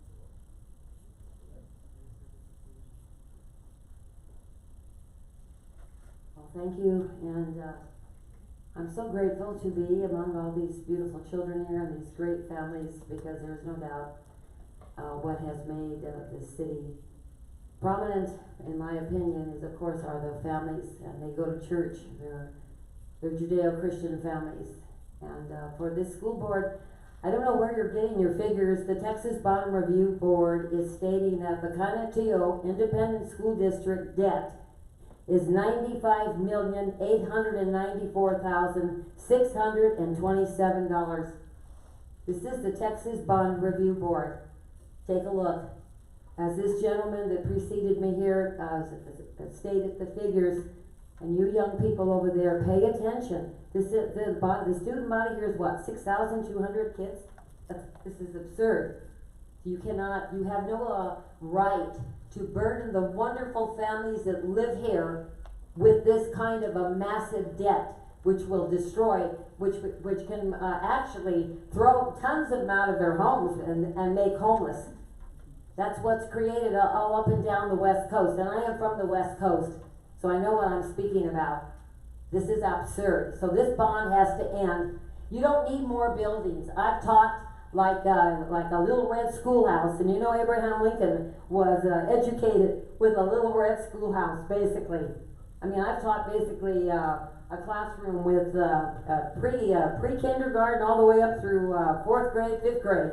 And they all learned reading, writing, and arithmetic, which is what they have to know. They didn't get into pornography, into critical race theory, into all this insanity of LGBT. That doesn't belong in our public schools. And these wonderful good families here want their children to be educated without being sexualized. So this is what you guys are proposing here. You still have that gender queer book in your library. All right, I'm Thank gonna give you. you some latitude, but. I'm done. Yeah, I'm done. I'm done. I think we got it. All right. Again, finance, Ms. Lilly. Go ahead.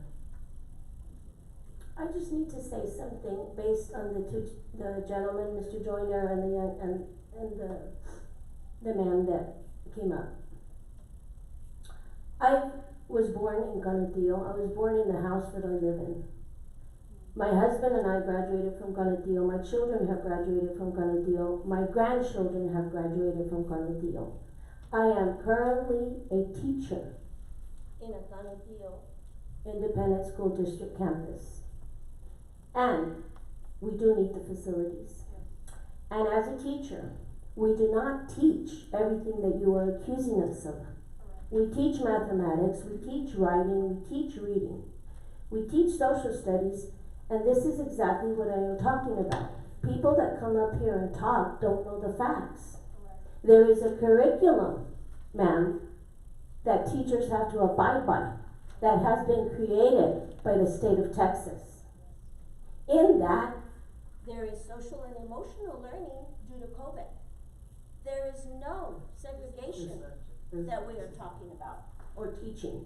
So again, I go back to saying, yes, I approve and I will support the bond because I know that it's for my children and the children of this district.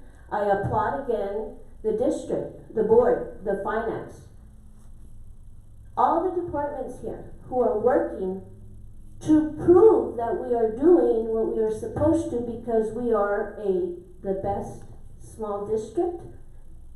How many times have we been rated A? Let the facts speak for themselves. Thank you. Thank you. All right. Anybody else from the public?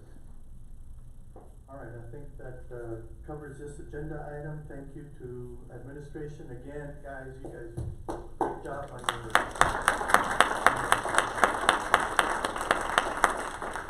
thank you to all our administration and staff, not just in the finance department, but everybody really works towards doing this. It's a complete team effort on behalf of all the organizations. All right, Jessica. So there's actually a vote needed for this item. It's gonna be that's right. item 4A. We need to approve this. So moved, Mr. Chair.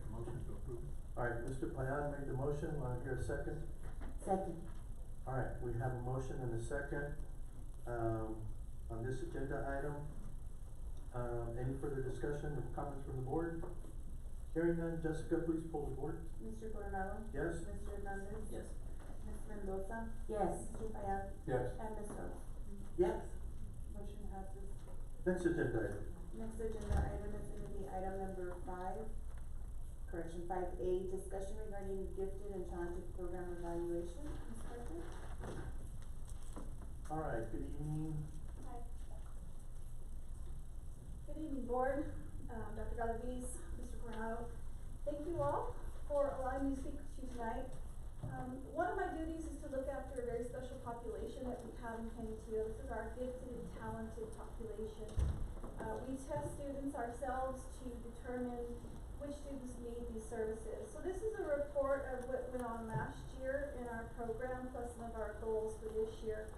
On slide 2, you'll notice that the state has a very specific plan for our gifted students. There's a book that I go by, it's my rule book. And so we're constantly trying to make sure that we're meeting the state plan for gifted education.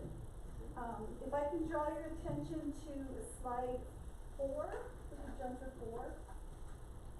This gives you an idea of the demographics of our gifted population. Just some information for you, about 10% of our students have been identified and assessed and are considered gifted and talented. To give you some perspective on that, all the researchers will say that 5% of your students will be gifted and talented, and the state percentage is 9% of their students are identified as gifted and talented. So I'm quite proud of the work we're doing at our schools to find and identify our gifted and talented students. If you go to slide 5, please.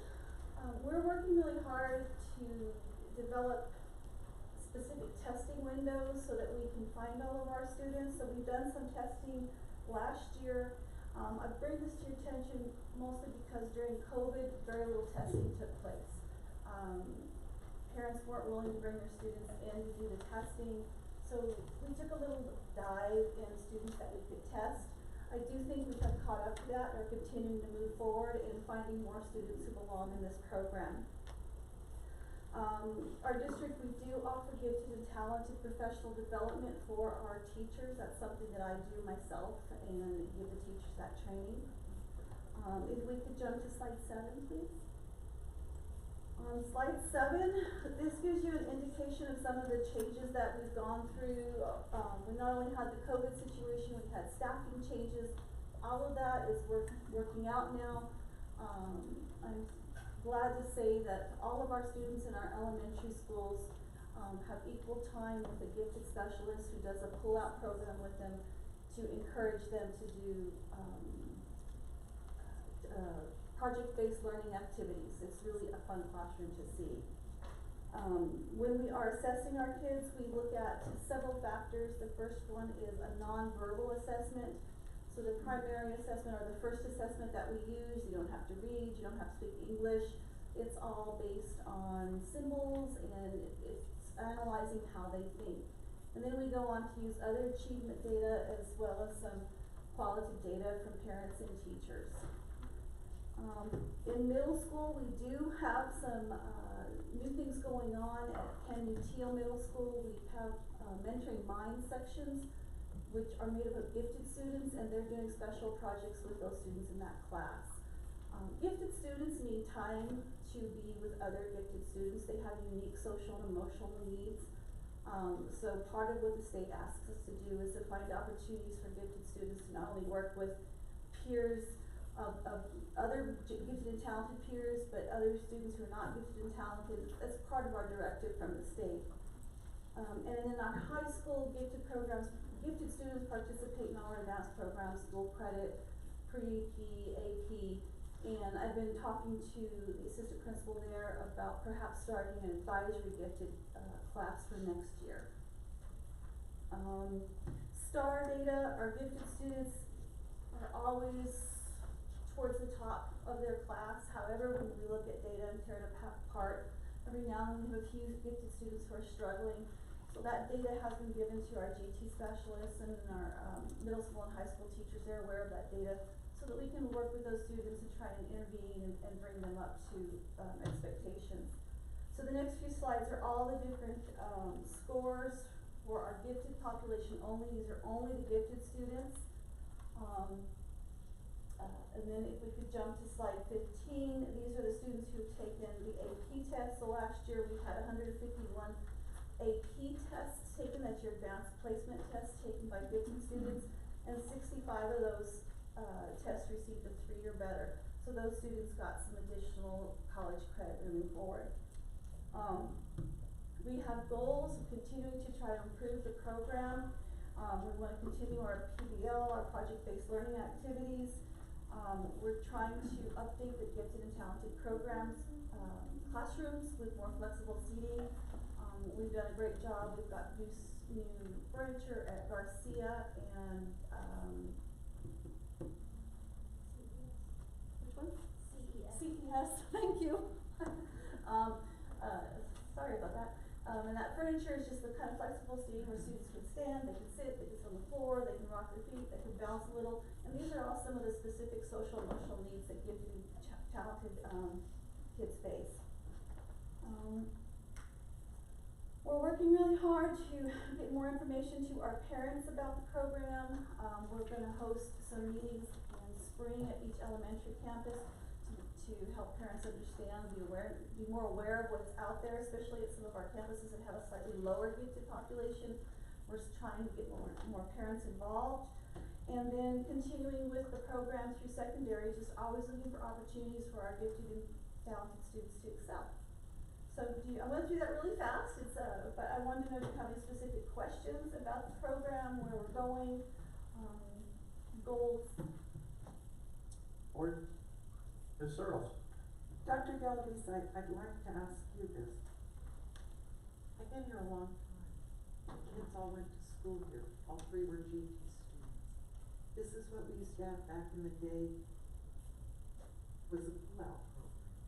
We worked very, very hard to have a continual program that GT students were in GT classes with GT teachers. They're very special. They're not just smart kids. It's not just smart kids in GT. They're really special. And so I'm disappointed to see we're back to a pull-out program.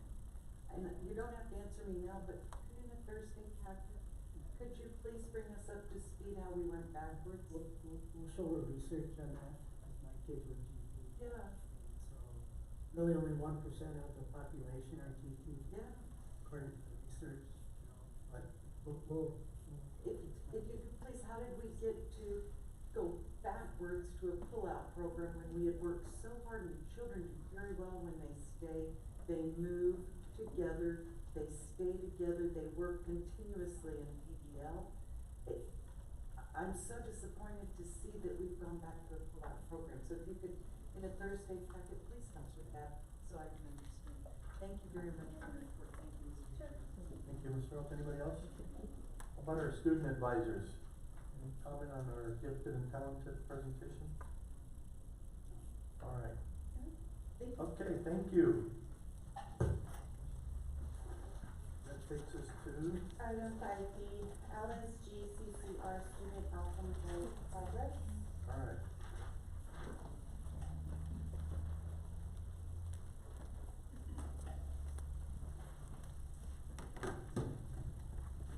Welcome, ladies. Hello, good evening. Evening. Board members, good evening. Good evening. So I'm Sandra Cadre, I'm the early childhood coordinator from Curriculum and Instruction, and this is. I'm Laura Cheng, I'm the elementary coordinator. So thank you for allowing us to present Health Board Governance this evening. We're going to be presenting the data for beginning of the year for our kinder through third grade in math and literacy. And so we are going to start off with our math. And so this is very similar to what we've presented in the past. We pulled the data for using Imagine Math as our adaptive curriculum for math, and it's blended with our math innovation zones, the blended learning. And so just to give you a little bit of background with Imagine Math, this adaptive curriculum, students participate in, they must complete 2 lessons per week. And there are benchmarks that are given beginning, middle, and end of the year. And so you can see that with our kinder math, beginning of the year, 48% met the benchmark. And so we have a projected for middle of the year and end of the year. Of course, these are just projections.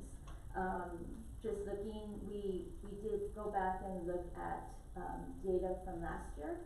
And so we are continuously looking at that growth with our students. And then as we move forward with our kinder, literacy, we're using iStation as our, data point, for this presentation, but just to, let you all know that we do administer other assessments. Currently, our kinder through second grade teachers administered, the Texas Kindergarten Entry Assessment, they do TCAR and SLS, so there are other data points that we also look at.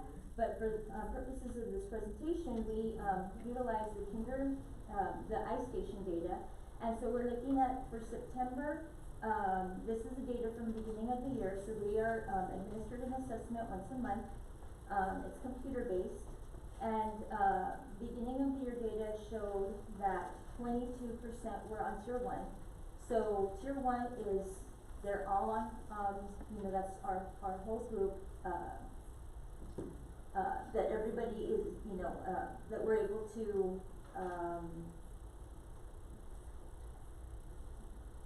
so we're looking at everybody's on grade level at tier 1, and then tier 2 is that more supportive of small group instruction, and then tier 3 is very individualized. So right at the beginning of the year, of course, kindergarten, this is something that we see, but it is an increase from last school year. Looking back at the data, we have increased. And then we went ahead and looked at for middle of the year projection and end of the year projection. So we wanna see that steadily increasingly as we go through. And we'll share with you, what those interventions will look like and what we're working on as we move forward. For the Spanish, again, beginning of the year, 22% were at tier 1, and so that's what our projections would look like for the iStation. And then as we move forward, we're looking at first grade, and so with first grade math, we have 52% that met the benchmark beginning of the year. Then you can see the steadily increase, 60%, and hopefully by the end of the year we get everybody up to the 80%. And then again with grade 1 literacy, 31% at tier 1, and then we wanna see, the idea is that we see the blue, we wanna see that increase of our students reaching that tier 1 with that whole group instruction. And so we wanna see that number, grow, and then of course our tier 3 would get smaller. So we're hoping that at the end of the year we have a very small group of students that would need those interventions. And then as we move forward, again with grade 2, you can also see the growth. Beginning of the year we had 60% that met the benchmark, and that test was administered at the beginning of the year in August. And then grade 2 literacy, again, beginning of the year, we had them at 51%, which was great. It was a 10% increase from last year when the second graders started. So we're steadily seeing that growth across the grade levels. And then the Spanish as well. And then we move on to grade 3 reading. Third grade. We do have the math, but so now we don't have any other benchmark. Our benchmark for interim opens in November and closes in December. So that will be our first for third graders to have a different benchmark. For now, we have used our Imagine Math benchmark, first benchmark for Imagine Math, and the predictions as in August they scored overall 62%, and then the projections it is for mid MOY is 70%, and for EOY the prediction is to score 80%. And for reading, we're using iStation as a measurement, and based on last year's scores, we've made the prediction. At this point, students, we have 43% students on tier 1, from past August. We have the students in tier 2, 19,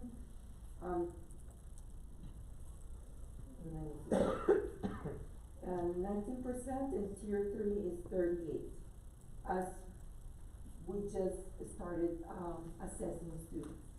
The prediction, based on last year, we had a 14% percentage, increase growth from September to May. So the prediction for this year is that we will, at the end of the year, have 70% or even above that. And last year, coming from COVID, our scores were not showing, really, high scores or growth, but this year our prediction is higher. Based on the students were a whole year in the classroom and getting more instruction.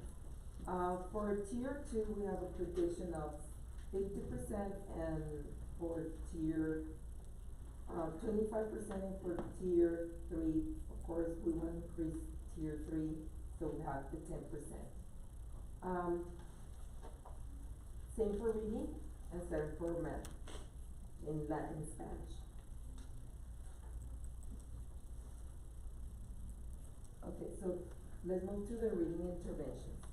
And so, last year, we presented at the end of the school year with what our reading interventions are. We have added a few things, and so we are continuing, with the reading academies. I wanna say that almost all of our K through 3 teachers have been trained in the reading academies. That is a House Bill 3, mandate. And that has yielded positive results. We are continuing to refine practice of guided reading, small group instruction, tutoring and interventions.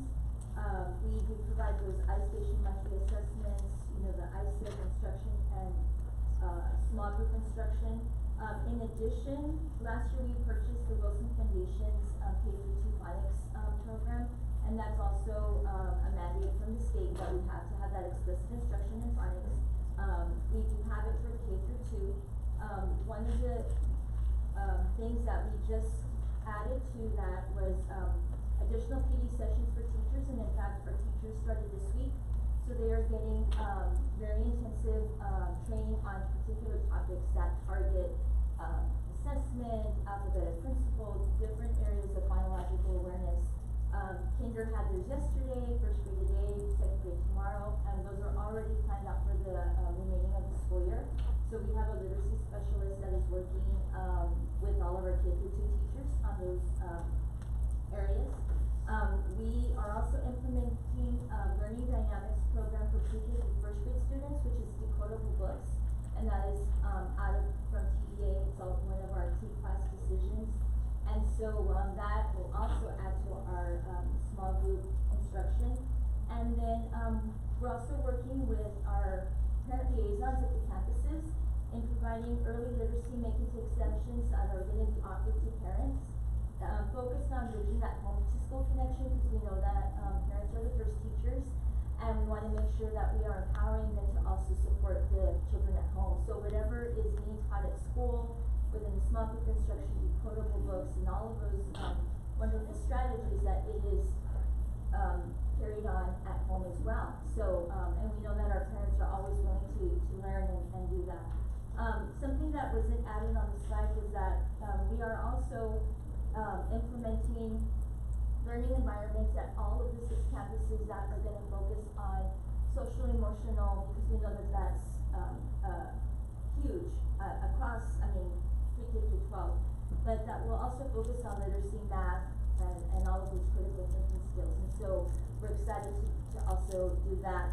And with the support of our administration, we've also had pre-K and kinder teachers all have paraprofessionals in the classroom that are also helping with that instruction. So we're hoping that we continue to see that growth with reading as we have extra support, staff helping with that, and then just all of the exceptional training that our teachers will continue to get. For intervention for math, we have a strong first teacher district-wide PLCs for grades 3rd to 5th grade. What it is, we have partnered with Prison 19 they're coming and guiding our third grade, fourth grade, fifth grade teachers, by, unpacking the ticks at the beginning of each, YAG unit. They're coming, they're helping our teachers to understand, the ticks and work with the IEPs, in focus document, and help them in guidance step by step. They do exercises, they help them, they solve problems, and they see all the different ways of solving and understanding the ticks. So we have them through the whole year collaborating with our district. And then the second is, we have math, academies grade level, to second grade. And then we have math intervention district-wide. Then we have grade first math early intervention district-wide. And this year, we have CERN. CERN is an intervention, program that is helping us, with, helping the teachers to accelerate math. This is a tier 2 program that is helping our students during their intervention time. To academic tutors, at-risk department, and teachers are working and utilizing this program to accelerate the math skills.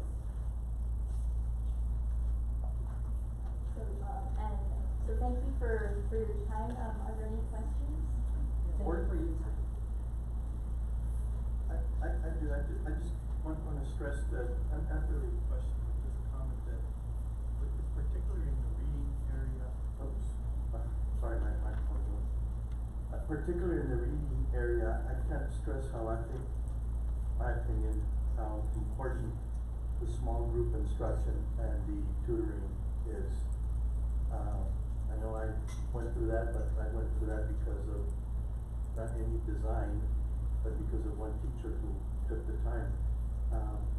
Additionally, I'm really looking forward to your middle of the year assessments, because I think that's gonna give us a good indication. Right now, we're really, and, you know, just as a philosophical question about how long, have we had the TEKS? Very good question, a long time since How long have we had the TEKS?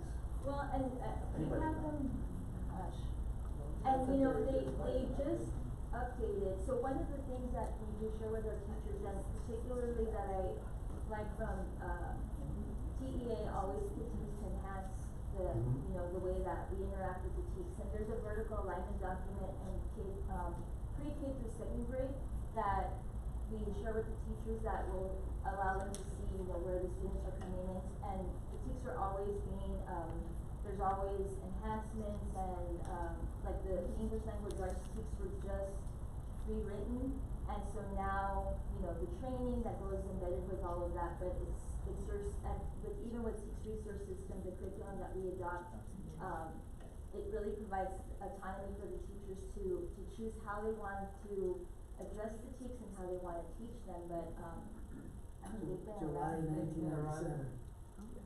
July 1997. 1997, is that when we had the tax? That was when The the toss, toss. the toss? Yes, sir. Right, okay, and we have 4 really good experts on curriculum here, Sariano, Dr. Trini, you two, Monica. Tell us what your take is on how these TEKS have helped our kids' instruction over the years since 1997.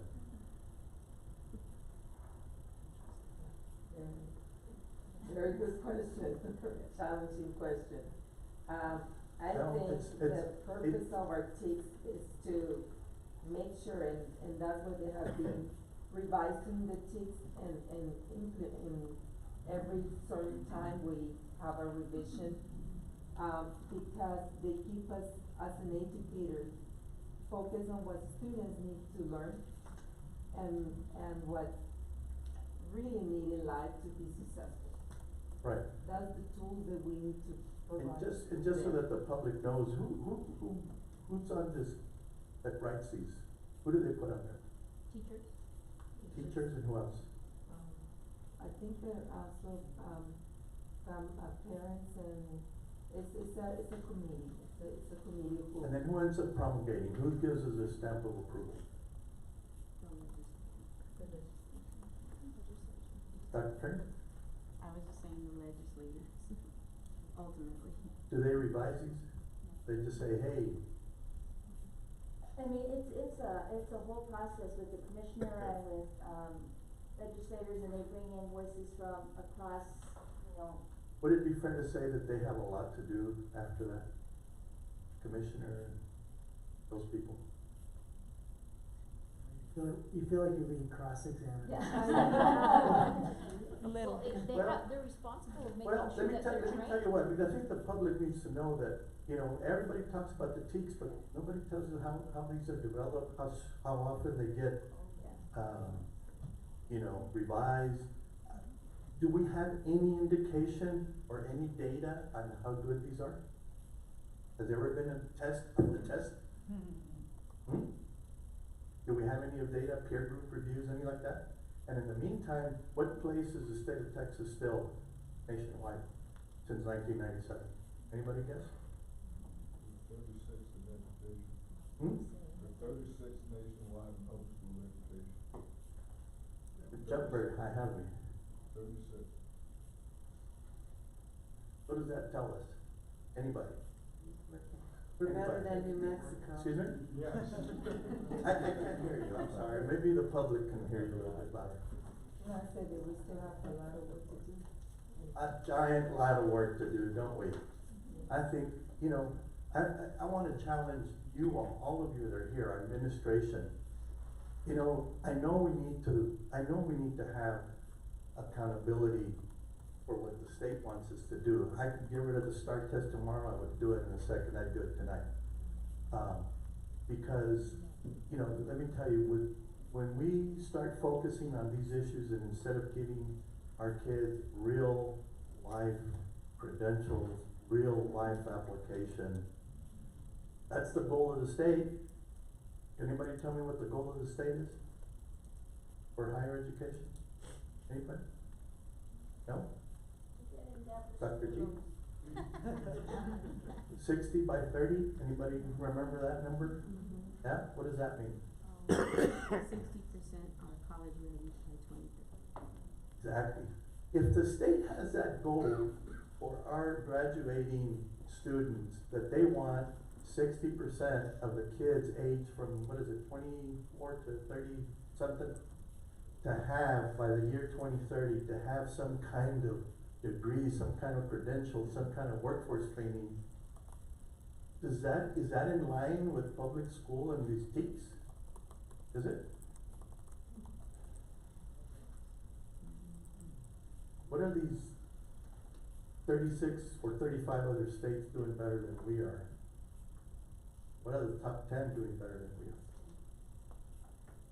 Or what are the other countries that are way better than we are now? We used to be at the top, right? This is just, I'm not trying to, like Dr. Galavisi, put you on the stand, but I wanna challenge you all to do something different, something rigorous, something, you know, meaningful for our kids. And we're trying to work to that end as well. And just to kind of, piggyback off of what you're saying, you know, and I think that we all agree with that, is that, you know, the past few years have been hard on a lot of people, and I think it's opened our minds and our eyes to see where, you know, the gaps, okay, we talk about gaps in academics and all of that, but there are things that are a lot more important, like we talked about the social emotional aspect, and we see that our children are struggling, and that's why we have to look at, you know, how are we addressing the whole child? Yes, literacy and math scores, you know, it's important to see where they're at, but we have to look at the bigger picture, and I feel like, you know, the support that we're getting right now from our administration to be able to implement these, like I was mentioning, those spaces for kids to be able to, use their imagination and their creativity and look at all of that, is preparing them for not just to be college ready, but to be life ready and to be ready to just, because we're preparing them for jobs that don't even exist now. We don't even know what's going to be out there when we It's get in our to- mission statement, right? So I just wanna, our entire organization, I wanna challenge us to do something than just the same old, cause it's getting old to me. It really is. It's getting old. And maybe we need to change to state leadership because that's what's guiding us at the end of the road. I don't know, I'm not comfortable with being 36, y'all? Dr. G? So imagine we're 36 as a state, imagine how we're doing pretty well. Imagine what other districts in the state are doing. If we're one of the top.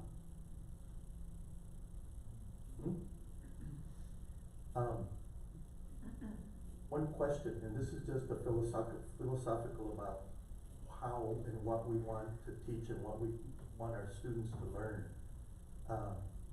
Anybody here remember any of their classes and what they took in, let's say, their sophomore year of college? Anybody? Raise your hands. Of all our experts here. Anybody? A couple of them, How about your junior year? Anybody? A couple of them in the back. Senior year? Couple in the back. One over here on the left.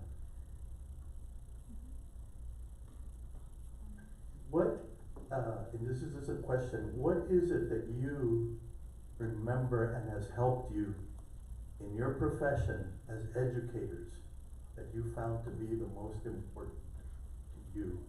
What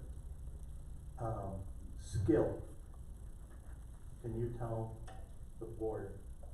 What skill is it that you have now that has really helped you to be where you're at, to tell us about how our students are doing and to lead us in this endeavor? Anybody from our staff? Communication. Excuse me? Communication. Communication. Good point. What else? Oh, work ethic. Work ethic. Building relationships. Relationships. What else? Mine has always been trust. Trust. Okay. Problem solving. Problem solving, right? Collaborating. Collaborating. Initiative. Initiative. Passion for our job. All Passion. stuff that's not in those teaks, is it? No. Right? Do we have a test in college when you graduate? Do we have a STAR test for college grads? Oh. What do we have for college grads? 0, right? Just a degree, right? A degree.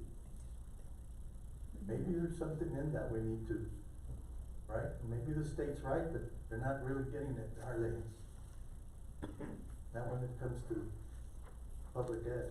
But I think we're on the right track, because even just with implementing like Montessori this year, we're looking at different ways that children learn, and I think that's huge, that's a huge step. Excellent. And we're willing to look outside the box and see, it's not cookie cutter of, some children are gonna learn this in this way, and we're willing to take that.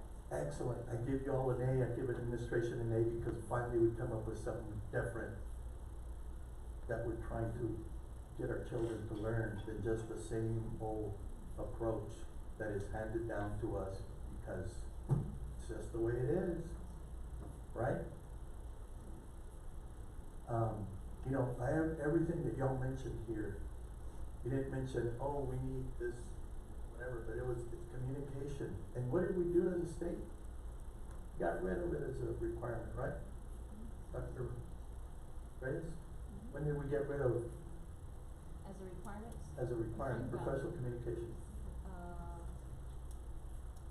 I would have to say probably, I know it's About 15 years ago? Yeah, I was gonna say, it's probably right when I became the principal at CMS, so probably about 15, 14 years ago. Right.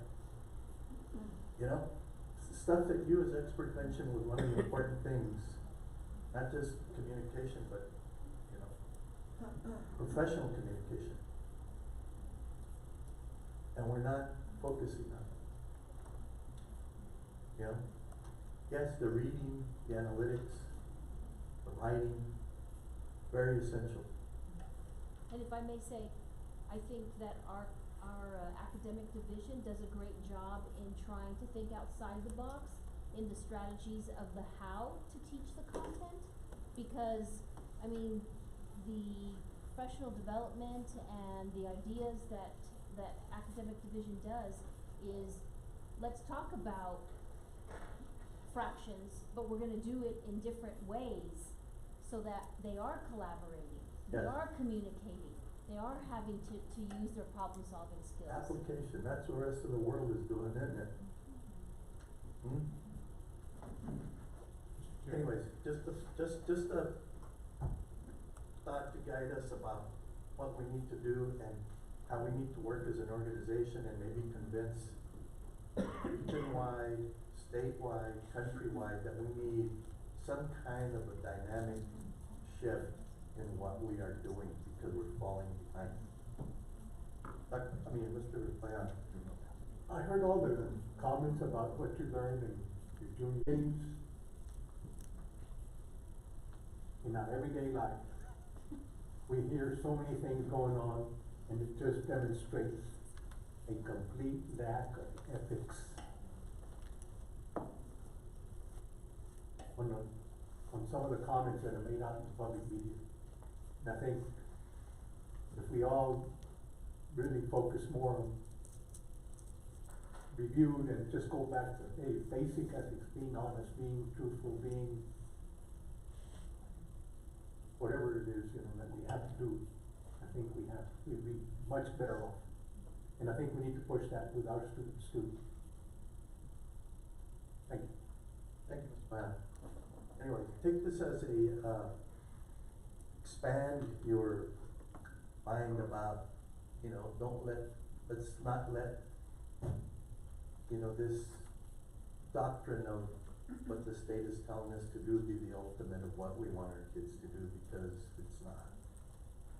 Obviously, it's proved it year after year after year when we're a successful 36th place, right?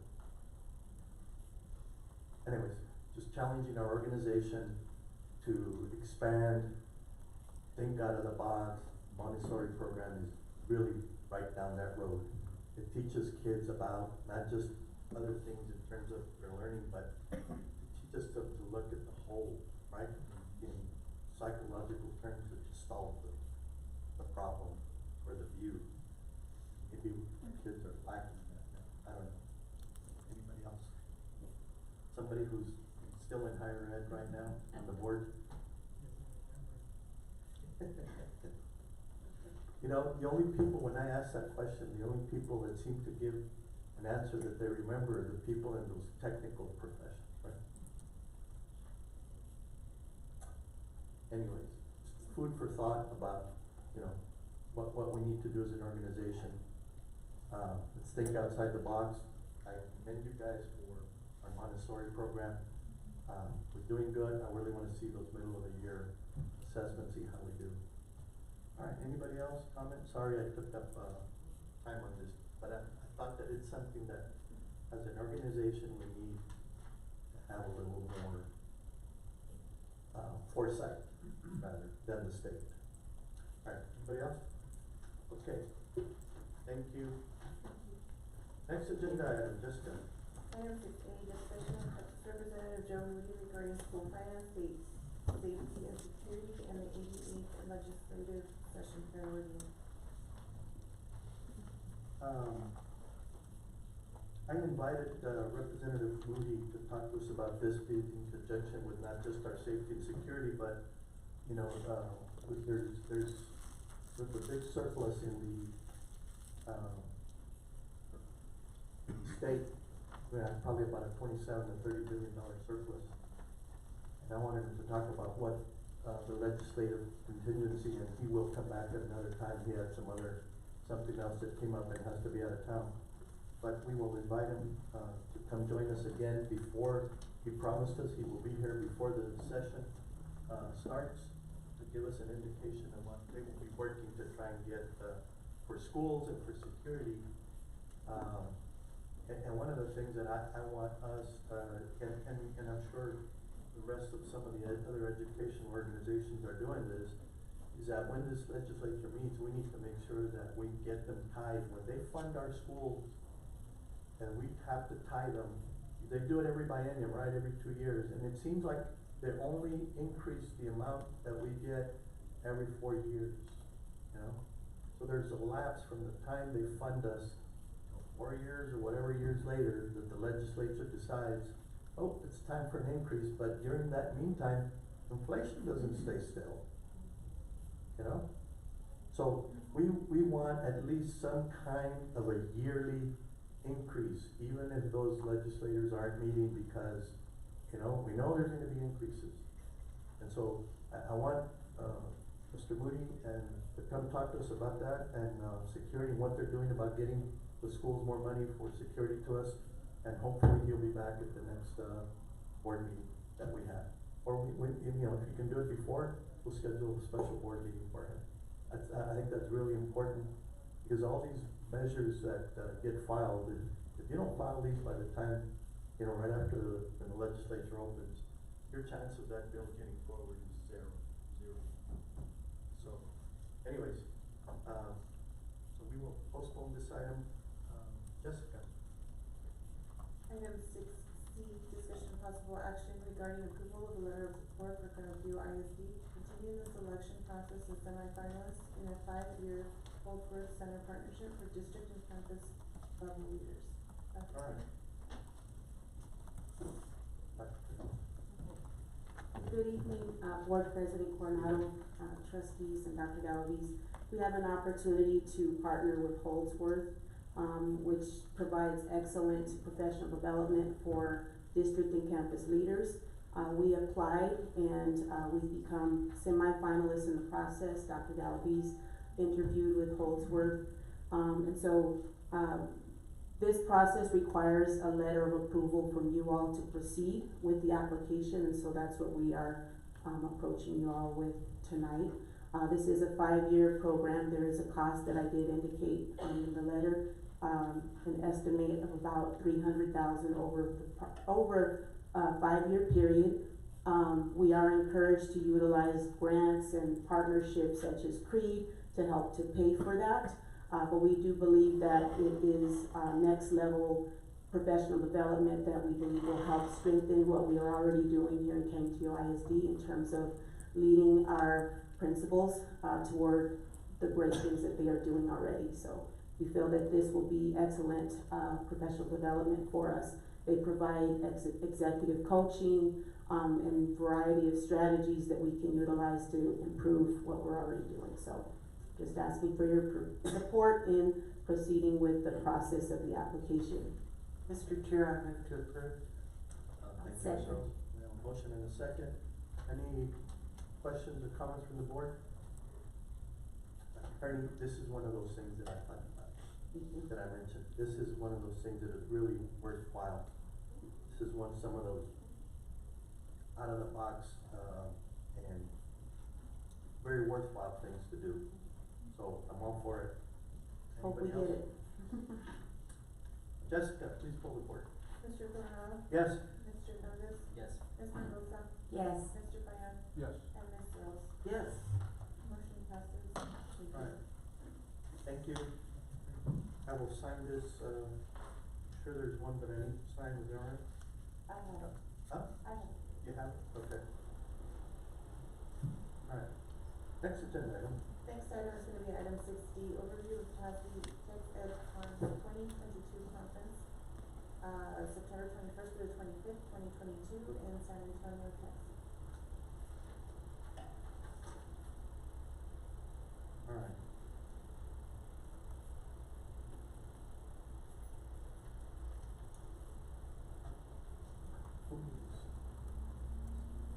Ms. Mendoza, you wanna go first? I'll go first.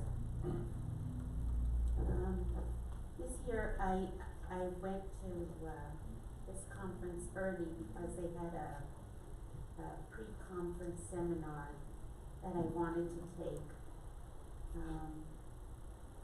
to complete hours that I was lacking in. I attended a lot of worthwhile sessions. One of the ones that I attended was controversy in the community and public comment. And it was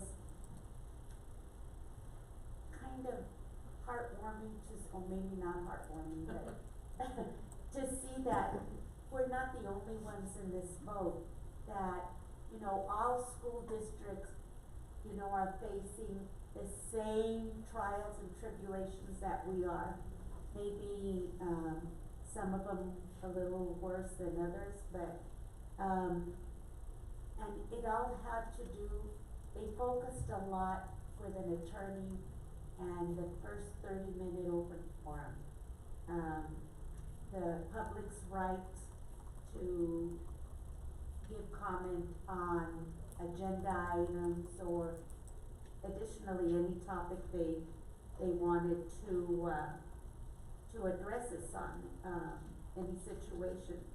And it was great to see how different, school districts and the questions that were asked, in the audience, that I kind of turned around and said, were you at our board meeting?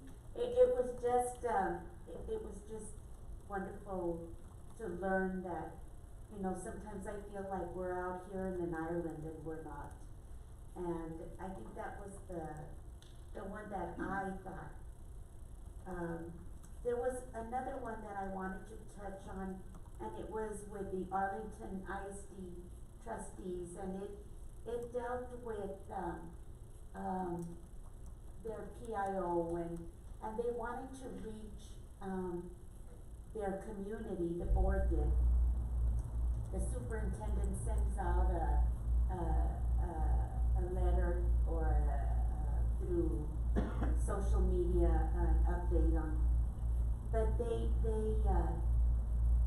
have something different at Arlington. They do something called board briefs, and it's kind of an update of the board meetings and it's sent out by the board, of the decisions made regarding the different items on the agenda, and I thought that was worthwhile.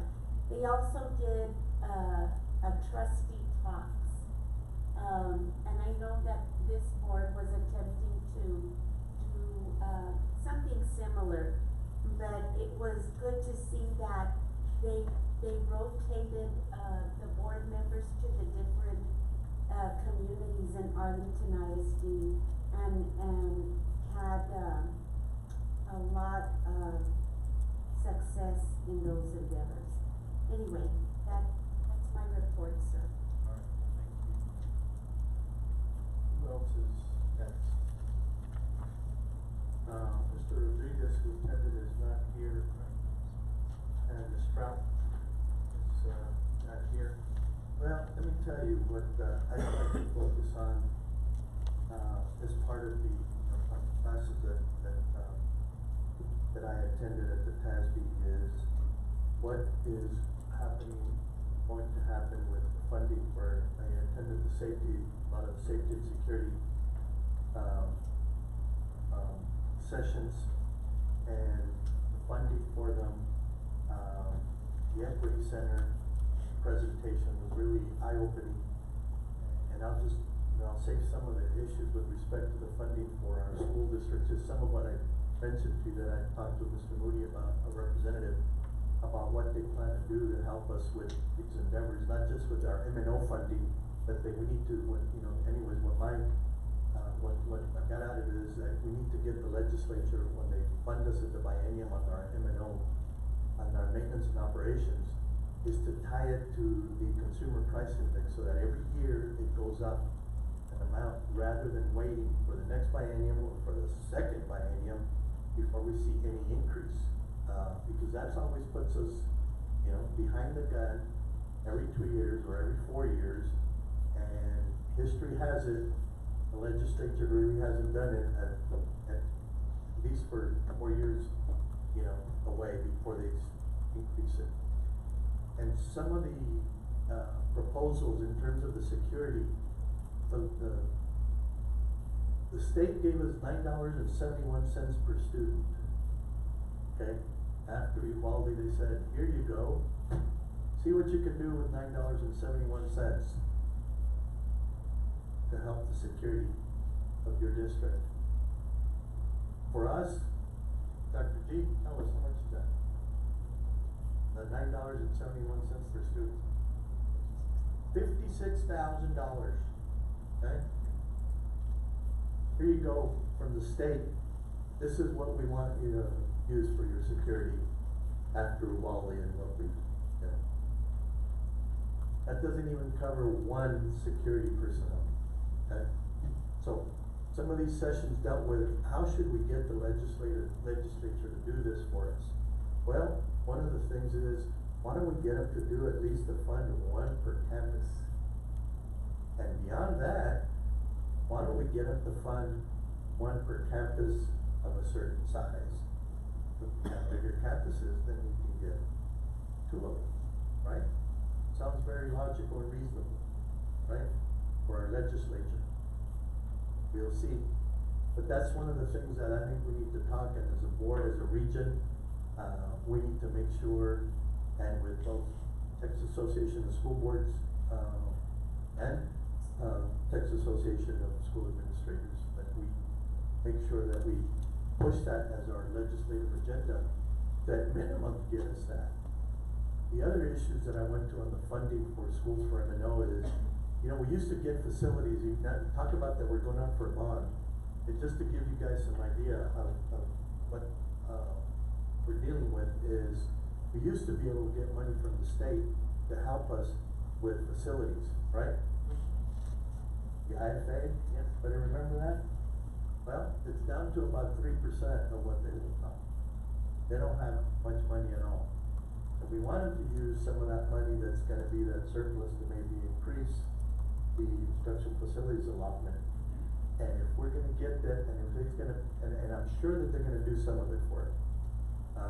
But we need to push for that. And that's one of the other things that I wanted Mr. Moody here to talk about, so we'll have him back here in one of those. But we need to push for that because, you know, we have a bond coming up, and if we push for that IFA funding, we'll be able to get the state to pay for, you know, it's not gonna be what it used to be, right? We pay about 30 to 40, 50% or something for the facility, depending on. Our elementary school was 74%. Yeah. In Utah Elementary, our high school was, I think, almost 80% out of. I thought it was like 60, 70, but hey, And that's quite a lot more than. you have to be on the list. You have to be on the list. So, passing this bond at this time is important because whoever gets the first shot is gonna get the money.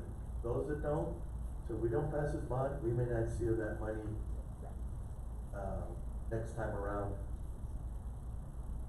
That's just the way it works. That's what they're proposing, okay? So, anyways, that's what I focused on, is funding.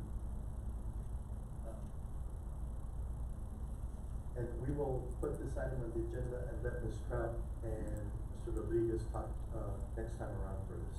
So, just remember, administration to, when we do the next, either the next special board meeting or regular board meeting, so put that on the agenda. All right.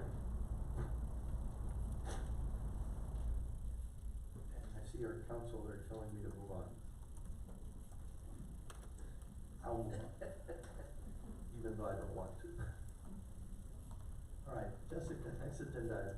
Item 6B, overview of the 2022 Mazda Conference, October 5th through the 8th, 2022 in San Antonio, Texas.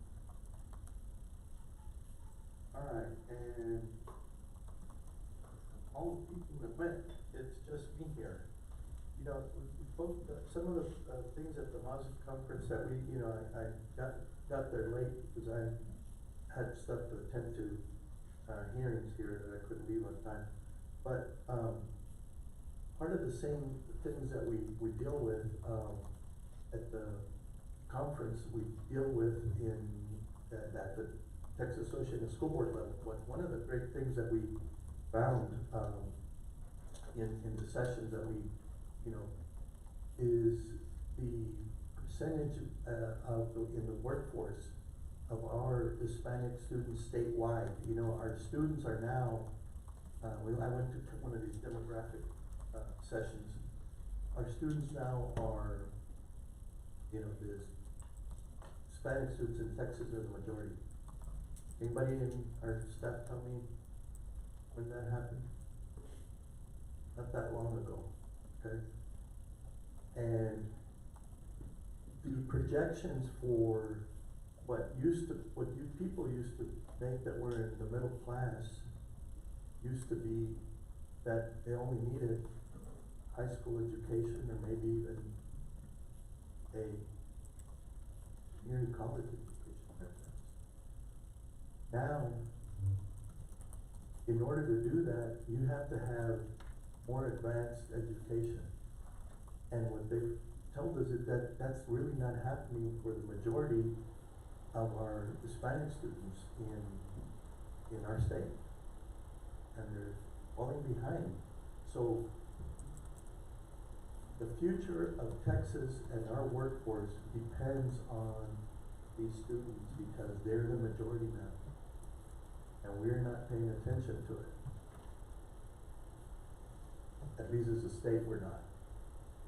And so, you know, it's incumbent on us to, that's why I say, we have great lofty ideals and goals, but we need to take a look at the data and where that is and what's happening to it. And one of the things we really need to focus on is that those credentials, that workforce training, what do we here as a region need? What do our kids, at least if we can't handle it at the state level because we can't control that leadership, at least we can do something about it. Because we need to focus on those kids because they're not progressing to the next level after they leave us. And that's one of the biggest takeaways that I've gotten from going to these conferences is that the data is there and we're still not doing anything to combat that. And so that's why I want to challenge us to, like I said, let's think out of the box.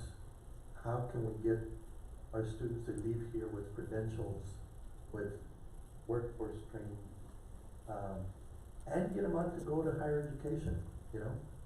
Why can't they have a certification in a career tech and make $25, $30 an hour part-time instead of minimum wage so that maybe they could continue their education while they're there? What a thought, right? You know, our middle class is shrinking, and we're not paying attention to those and the demographics countrywide are the same, folks. That's where it's headed. So, we have a big task. I would like to see us in the future do a symposium on these issues as a region. Dr. G, maybe that's something down in the future we could focus on doing. Because I think we really need to raise awareness to our community here locally that we can do something about it. So, anyways, I'll get off my soapbox. Next agenda item, discussion. Item number 7, consent agenda. Administration recommends approval as presented. Okay, administration would like to pull, Ms. Searles would like to pull item C1. Oh, Which one? C2. C2? Uh-huh. CKE, first reading? Uh-huh. Administration would like to pull agenda item C1? Okay. Mr. All right. Cornell, can I tell Ryan the policy so that everybody here can understand what I'm Sure. saying and why I want it pulled in it? Sure. I have an understanding we're already working on an answer. Okay. We've got a new policy. It's a real nice policy. Talked to Dr. Galaviz, he said CASB worked with it. We have a problem. And I'm gonna bring it down to my neighborhood. On West Side Drive, we've got and have had, probably the school was built at Garcia Elementary. We've got school zone lights here and here, north and south. The school zone lights don't always work. Sometimes two work, sometimes one works, sometimes they work on weekends. Okay. They are not consistent. Let's In- pull that item, in our- that's fine. Let me tell you, in our policy, our policemen are gonna have the ability to ticket people to, I don't know if you call it ticket, but to somehow Cite them. cite them, thank you, for not doing the proper speed. Well, if we have school zones up in times when they should not be there, you know, the normal public is thinking there's no school on Sunday or Saturday, and when I went in this way, it was off, but I'm gonna get ticketed because going the other way, it's on. That's a problem, so I'm hoping that we can coordinate with the city, county, whoever needs to coordinate, to get those school zone lights correct before we make a policy to engage with, enforcement. So Okay. that's my purpose. I'm okay with the policy, I just think we need to make it read as what's happening. You wanna pull it for Yes. future? Yes. In other words, not to pull it to discuss, but just to To postpone revamp, it. yeah, just postpone, just revamp it, come back with something that's clearer or. All right, for that, we're gonna have to pull it, and we'll pull it so that the board can vote on that, and then, we will, with the board's consent, we'll pull agenda item C1 and C2 for separate discussion. Do I hear a motion to approve the I consent move to agenda? approve the With the consent exception of agenda. items C1 and 2. With the exception of C1 and C2. All right. Second. I'll second the motion. There's a motion and a second. I went through a little, my brain's not, functioning well. All right, so Jessica, please pull the board on the motion, with the exception of items C1 and 2. Mr. Coronado? Yes. Mr. Hernandez? Yes. Ms. Mendoza? Yes. Mr. Payan? Yes. And Ms. Rose? Yes. Motion passes. All right, let's do agenda item C2 first. Item, Oh, I just did it, Mr. Coronado. Will you make a motion to postpone this? Okay. I move to postpone C2, the approval of local policy CKE first reading until such time as it's presented to us differently. After further Yeah, after further investigation. investigation. All right. Yes. Any comments from the board? Questions? No? Hearing none? I have a comment, I don't know if we're okay to. Are we? Are we okay to pull it? Second. I would, I guess to clarify. Because the lights, we don't control the lights. So for the lights, just to be, to clarify that, the lights either belong to the city or the county. So we are working on getting that, ironed out, but that doesn't necessarily prevent the peace officers to enforce law.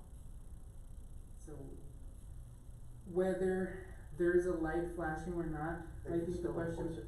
they can still enforce it, because, I mean, there's not flashing lights everywhere, and they can still enforce it. But it clearly states school zone, gives a time, gives a direction on the signs. If you've got a light going one way and no light going the other, the farmers are particularly upset about this, and their tractors aren't going very fast, for God's sake, they're not going fast, they're tractors, they're not zooming. But they get very confused if there's no light here, yet they're coming back this way and they got a light. That's not right to do, and to have someone enforce a law that's, it's broken to begin with. So this is why I wanna postpone it until we have in place an agreement with county, city, whoever, and I think you've given me a very good reason to believe that'll be forthcoming. Yes. So, Ms. Searles? yes, ma'am. I know that part of our safety and security audit is that we have a policy, an approved policy in place. So I'd like for this first reading to go through, and that we would go ahead and, whatever verbiage in there that, you wanna recommend, we can talk about it, and then make those changes for our second reading when we come back. And in the meantime, we've already put calls into the city I know that I just got a text this evening, that they will have somebody reach out to us tomorrow. So we're working on that also, because the controls for those flashing signs are either in the city, control or in the county's control. Penafiel has nothing to do with it. However, you know, I did stress to them that as a school district, we need those, flashing signs to be synchronized with our bell schedules and with, you know, when school is there. I know that initially they had told us that they had to do surveys and that they had to do research to be able to change those lights. And basically, you know, the argument back to them was, you know, we're the school district, we know when kids are in school and when they're not. So, I mean, that's the amount of research that they need to know. I agree. So But we're this has been going on for years, Ms. Cross. yes, so, we've made a significant contact, that, you know, maybe we could bypass their surveys and research and just sit down and have a discussion. And like I said, that text message just came in this evening, and we're gonna go ahead and coordinate a meeting with them. I just personally would feel better as a board if we had our ducks in a row and everything was agreed upon before we voted on this. It's not like it's a matter of life and death at this point. We do have policy, as you stated, in effect, that covers a lot of. Yes. And we will have a meeting before no time at all to That's canvass correct. the election. So this policy here, the CKE, this policy right now is not in place. And so we're moving forward, and of course, time is of the essence because we are undergoing an audit, and they have specifically asked us, you know, if we have a board-approved policy, and at this point, we do not. And so we're moving forward to getting that done, and in the essence of time, I would like to request the board to approve it, just for first reading. It's not gonna do anything. It's second reading, if it's still does not meet, your requirements, or if it's not stated as you would like, at that point, we can pull it. But right now, in the meantime, we can continue working on it. This will allow us to get it done quicker regardless of which policy, how the policy's gonna read at the end, so I agree. I think we ought to just go ahead and vote on the first reading. Ms. Earls, are you okay with that? Yeah. Okay. But I'm gonna ask for one of the qualities, trust, that, what's today, Tuesday? Our Thursday packet would give us an update. Absolutely. Because, I mean, this is really significant, I'm telling you, people on West Side Drive, Dr. Galvez hears this on a regular basis. Absolutely, we'll be in contact with you. Also, Thank you. encourage people on West Side Drive to contact your city, District One and your county.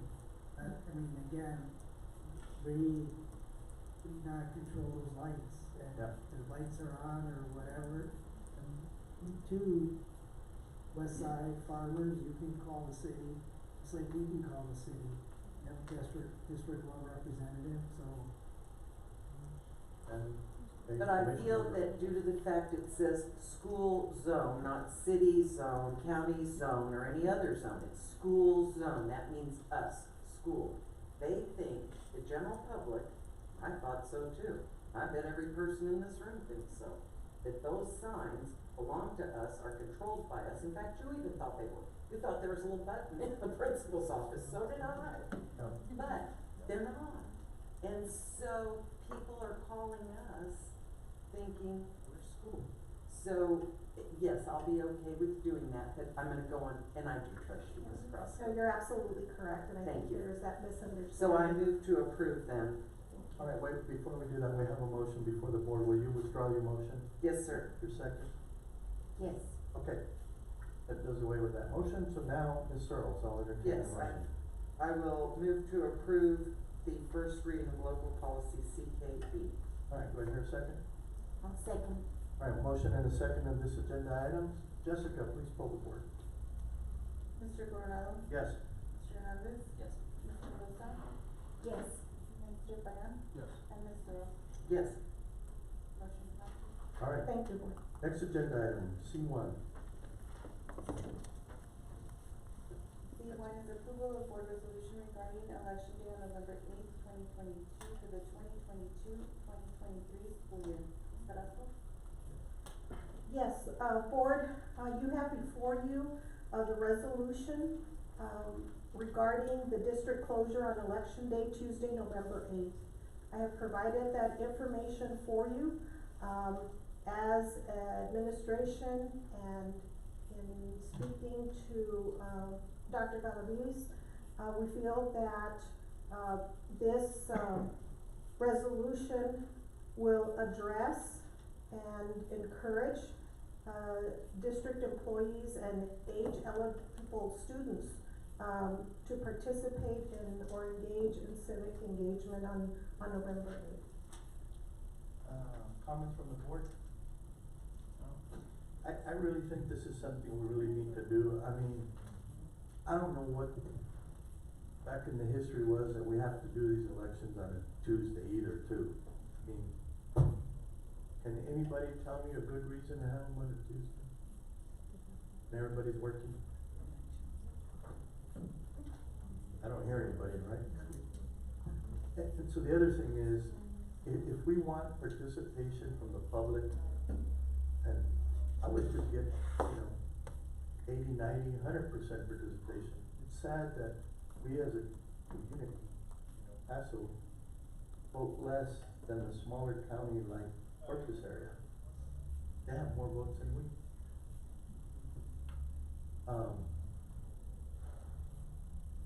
I don't know what it is that we need to do, but I agree that we probably need to have, a holiday, make it an election holiday, and my God, we don't have to have it on Tuesday. But it is what it is. I agree that we should do that. Not only that, it allows, some of our public, that, don't get to go out and vote early, and they have small children, sometimes they don't have somebody to watch them, they can go to the polls. But if we make it a holiday, there's more apt that other people can take care of the kids while one of the other parent goes to vote. I think that makes it easier, not just for families, but for everybody who, waits till election day for whatever reason, and they end up in long lines at, right after work. And we've seen that happen at one of our precincts. So, as a way to encourage people to vote, I think we ought to make it easier rather than harder, and I think this is one of those things that we ought to promote as a district, as a community. So, I'll entertain a motion at this time. I'll second. We have a motion and a second on agenda item C1. Any further discussion or comments from the board? Hearing none, Jessica? Mr. Colorado? Yes. Mr. Hernandez? Yes. Ms. Mendoza? Yes. Mr. Payan? Yes. And Ms. Rose? Yes. Motion passes. All right, thank Thank you. you, board. Thank you. Next agenda item.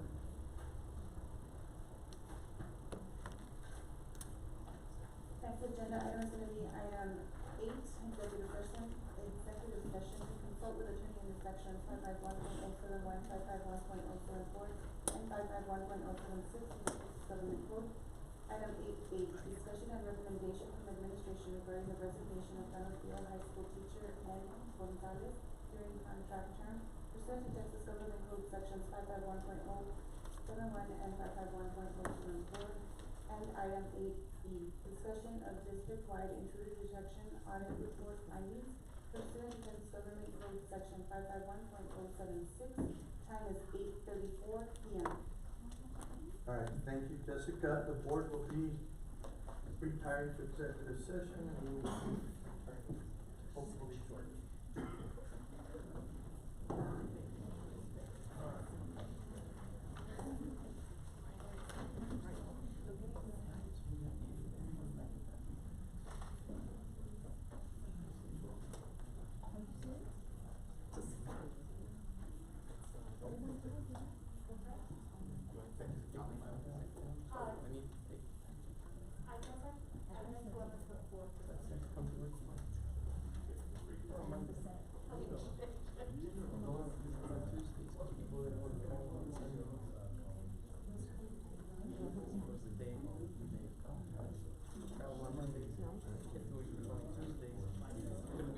I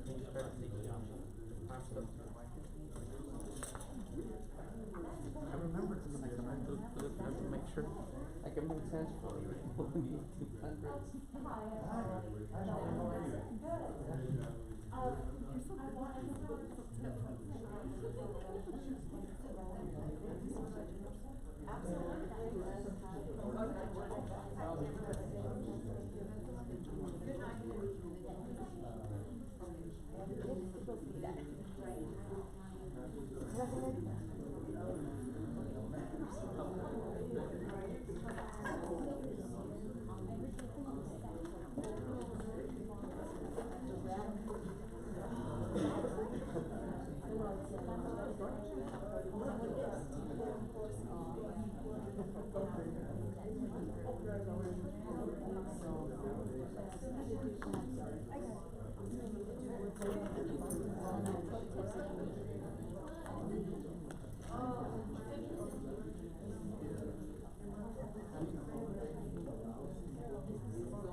Just don't forget my immunization. Oh, thank you for reminding me. What, are you? Shoot, I just emailed. I'm being you right now. No, no worries. Thank you for reminding me.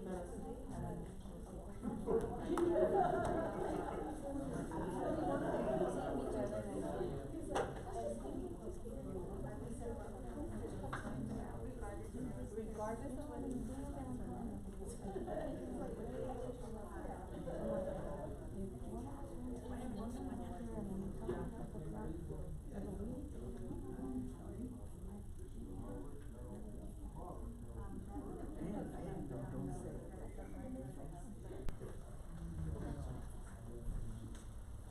We have to document it for the November one. Steve? Yes, sir. CMS training.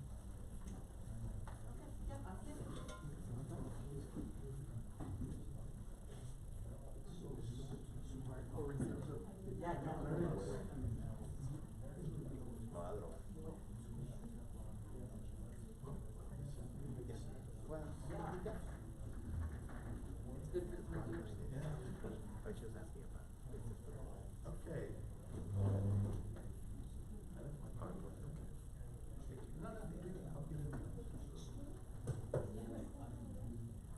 Okay. 8:34 now, what is the time?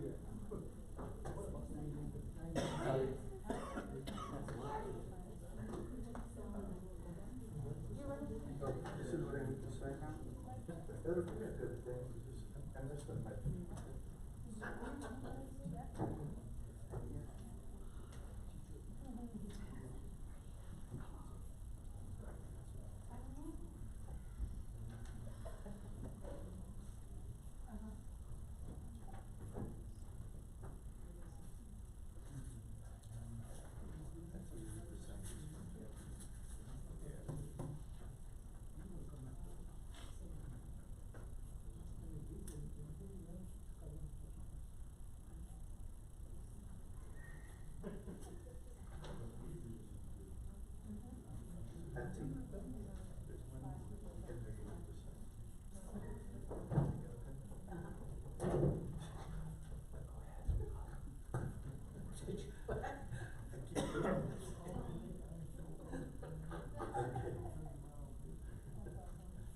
Alright. Thank you for laughing at me. I'm sorry, Serge. Okay. We are, can you bring us back into open session, Jessica, please? Yes, the time is 9:21 PM. Next agenda item is gonna be item number 9A, discussion and possible action regarding findings and determination of the board related to the resignation of Canadillo High School teacher Annie Gonzalez during contract term. Thank you, Board President Coronado, Dr. Elvis, members of the board. Steve Blanco, legal counsel for the district. I gave you, along with Ms. Carrasco, an update regarding what, the administration has taken as job abandonment by Ms. Gonzalez. She did not provide proper notice, and she left during the pendency of her contract and during the contract term. The district tried to work it out with her and find a date that would work for both parties. She was unwilling to do so. The reasons that she provided for leaving the school district do not constitute good cause under the law as we know it to be, and the facts that she provided. For that reason, the administration is recommending that the school board find that Ms. Gonzalez did not have good cause to abandon her contract during the contract term, and to authorize the administration to issue appropriate notice to the State Board of Educator Certification, and that body will then take up review of Ms. Gonzalez's reasons for separating from the district and determine whether or not she had good cause. We do not believe she did. And if she didn't, her educator certificate will be sanctioned by the State Board of Educator Certification. So at this time, the recommendation is the board find Ms. Gonzalez did not have good cause to abandon her contract, and that finding constitutes prima facie evidence that she did not have good cause regarding her job abandonment. All right, I hear a motion. I so moved. I'll second. We have a motion and a second on agenda item 9A. Do we have any further discussion, comments from the board? Hearing none, Jessica, please pull forward. Mr. Coronado? Yes. Mr. Hernandez? Yes. Ms. Mendoza? Yes. Mr. Payan? Yes. And Ms. Rose? Yes. Motion passes. Item 10, adjournment. Time is 9:23 By PM. unanimous consent of the board, we are adjourned. Thank you, board, for the meeting, very short. Happy Halloween.